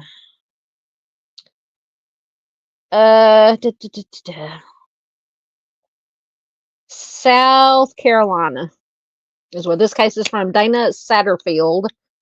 I don't think that when I came across this or when it came up in my news feed on Google, the name sounded familiar, but I got to reading it. I may have once again read about something about it in passing. But this one has been or was solved. So this is from oxygen.com from March of 2021. So this isn't, was solved 3 or 4 years ago. But a decade passes before beauty salon owner's offender is caught, even with an eyewitness. So just trigger, let me, hold on one second. Let me put up the banner for 1 minute because this does have some disturbing, where it is, there it is. Does have some disturbing elements to it. So Dana Satterfield was brutally attacked and left hanging from a water heater in her salon. So meanwhile, the offender hid in plain sight for years. So Dana Satterfield, 27, was known for having a warm smile, being a great mom to her 2 children, and possessing a special flair for hairstyling. Excuse me. So she owned a beauty salon in Roebuck, South Carolina. And on the evening of July 31st, 1995, she had just wrapped up a day's work. So around 6:30 p.m., Diane Harris, who's a door-to-door saleswoman, stopped by the salon, and a couple hours later, Harris returned to the shop area where she waited for her ride. So she was shocked to see a young man jump out of the window. So the witness, Diane, ran for help and asked people in a nearby house to call 911. Police hurried to the salon where they found a woman who appeared to have been strangled with a duffel bag strap, and she was left hanging from a hot water heater. The victim, who had bruises on her body, was suspended an inch or so above the floor. So it's just horrible, horrible. So Roebuck is a small town, and the officer recognized the lifeless victim as Dana Satterfield. Police immediately canvassed the area, but the search failed to turn up a lead. So the violence of the attack made it seem personal. This is according to Rick Gregory, who is a Spartanburg County solicitor's office investigator. He said Dana was discovered partially naked, and detectives suspected that there had been an SA assault. So a forensics team processed the crime scene for fingerprints, hair samples, body fluids, Evidence was sent to the lab for analysis, and in the meantime, investigators interviewed Harris, who, Diane, she was the door-to-door salesman that came back. So during an interview, she nervously explained that she came face-to-face with a man for just a split second. She said the encounter left her shaken, but she was able to give investigators details needed to create a composite sketch to be released. Police then talked to Dana's husband, Mike, who downplayed the stories that the couple's marriage was in trouble. Could he have committed the crime or hired someone else? And obviously we know when the victim in a homicide is married, those are standard. They're always going to look at family, spouse, significant other first. But after supplying a solid alibi and passing a polygraph test, he was cleared as a suspect. So detectives then turned their attention to a witness's report of seeing a white and blue vehicle in the area that raised a red flag. They scoured Roebuck for the vehicle and turned up a possible match. Mary Ann Vick, who was one of Dana's customers, had a similar car. So the witness said the Vick vehicle was not a perfect match with the one that he had seen. So while investigators awaited results of the SA kit sent to the crime lab for processing, they spent months painstakingly interviewing Dana's customers. A year went by, then two. Investigators finally got a potential lead, which was a tip from an inmate who said that his cellmate, Russell Quinn, carried a picture of Dana and said that he was involved in the crime. So police knew that prison chatter wasn't necessarily solid, but when Harris identified a mugshot of Quinn from a photo array as the man she saw jump from the shop window, they had a reason to be more confident. But those hopes were dashed when Quinn's DNA did not match the SA kit evidence. So Gregory said science doesn't lie and that the team was back to square one. So that's where the investigation into the brutal homicide stayed for a decade. Those 10 years felt like an eternity to Dana's loving daughter, Ashley, who was just 8 years old when her mother's life was taken. So investigators were acutely aware of the time. They said after a certain window, homicides are extremely difficult to solve. This is according to Trey Gowdy, who was Spartanburg County Solicitor's Office former prosecutor. I'll get it spit out in a minute. But in 2005, the case broke wide open thanks to a chance encounter between Dana's then 18-year-old daughter and Michael Pace, who was a local resident who had harbored a dark secret for years. So Jonathan Vick, the son of Mary Ann Vick, who they mentioned earlier, they had a vehicle similar to the one that was seen. So apparently, Jonathan planned to visit Dana the night that she passed away or the night that she was killed. This is according to Michael Pace. And days after the brutal homicide, Jonathan Vick, who was then 17, threatened Michael Pace's life so that he would keep his mouth shut. So police also interviewed Jonathan Vick's former girlfriend, who spoke of his violent streak. She also said that he had threatened her as they drove past Dana's shop. So the evidence was compelling, but investigators needed a written statement from Pace as well as Vick's DNA sample to advance their case. So they managed to secure both. A decade after the murder, they learned that Jonathan Vick's DNA matched the SA kit evidence.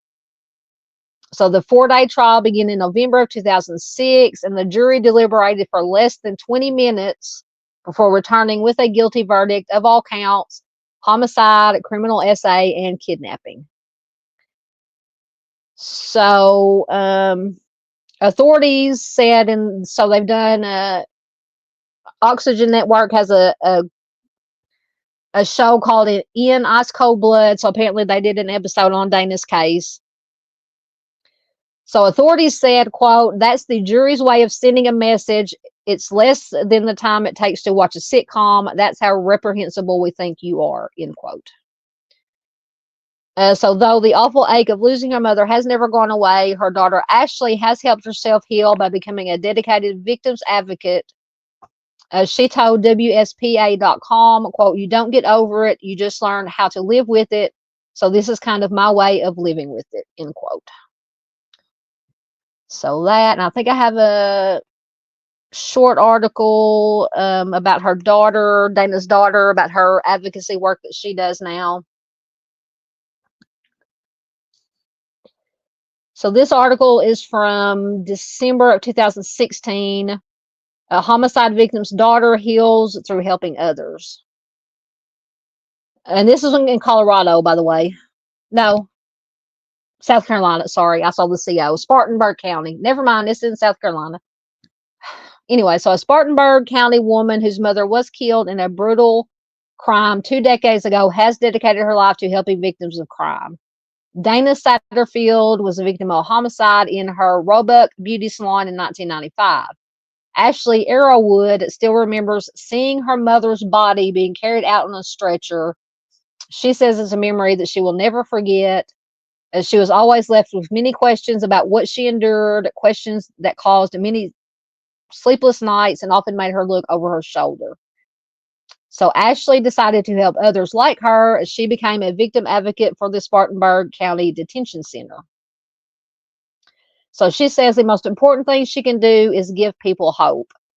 People like Charlie Carver's family. Carver was one of the victims of accused serial offender Todd Kohlhepp. I don't know if I'm pronouncing that right. Kohlhepp. As heinous as the Kohlhepp case is, she says there is some positive, and she says that Kohlhepp's confession gives the families closure. So apparently he confessed to some of his. I'm gonna have to look him up. Todd Kohlhepp. That does not sound familiar to me. Anyway, so Ashley waited a decade before deputies found her mother's offender, Jonathan Vick, who says that he is innocent, of course, even though his DNA was found at the scene. And so Ashley is healing through her work. And once again, she says you don't get over it, you just learn how to live with it. So this is kind of my way of living with it. So she's turned a very, very negative, obviously, part of her life into something positive, trying to help other victims. So I just wanted to end, I usually don't come across a lot of cold cases, especially cold cases that have been solved. So I just wanted to share that with you guys.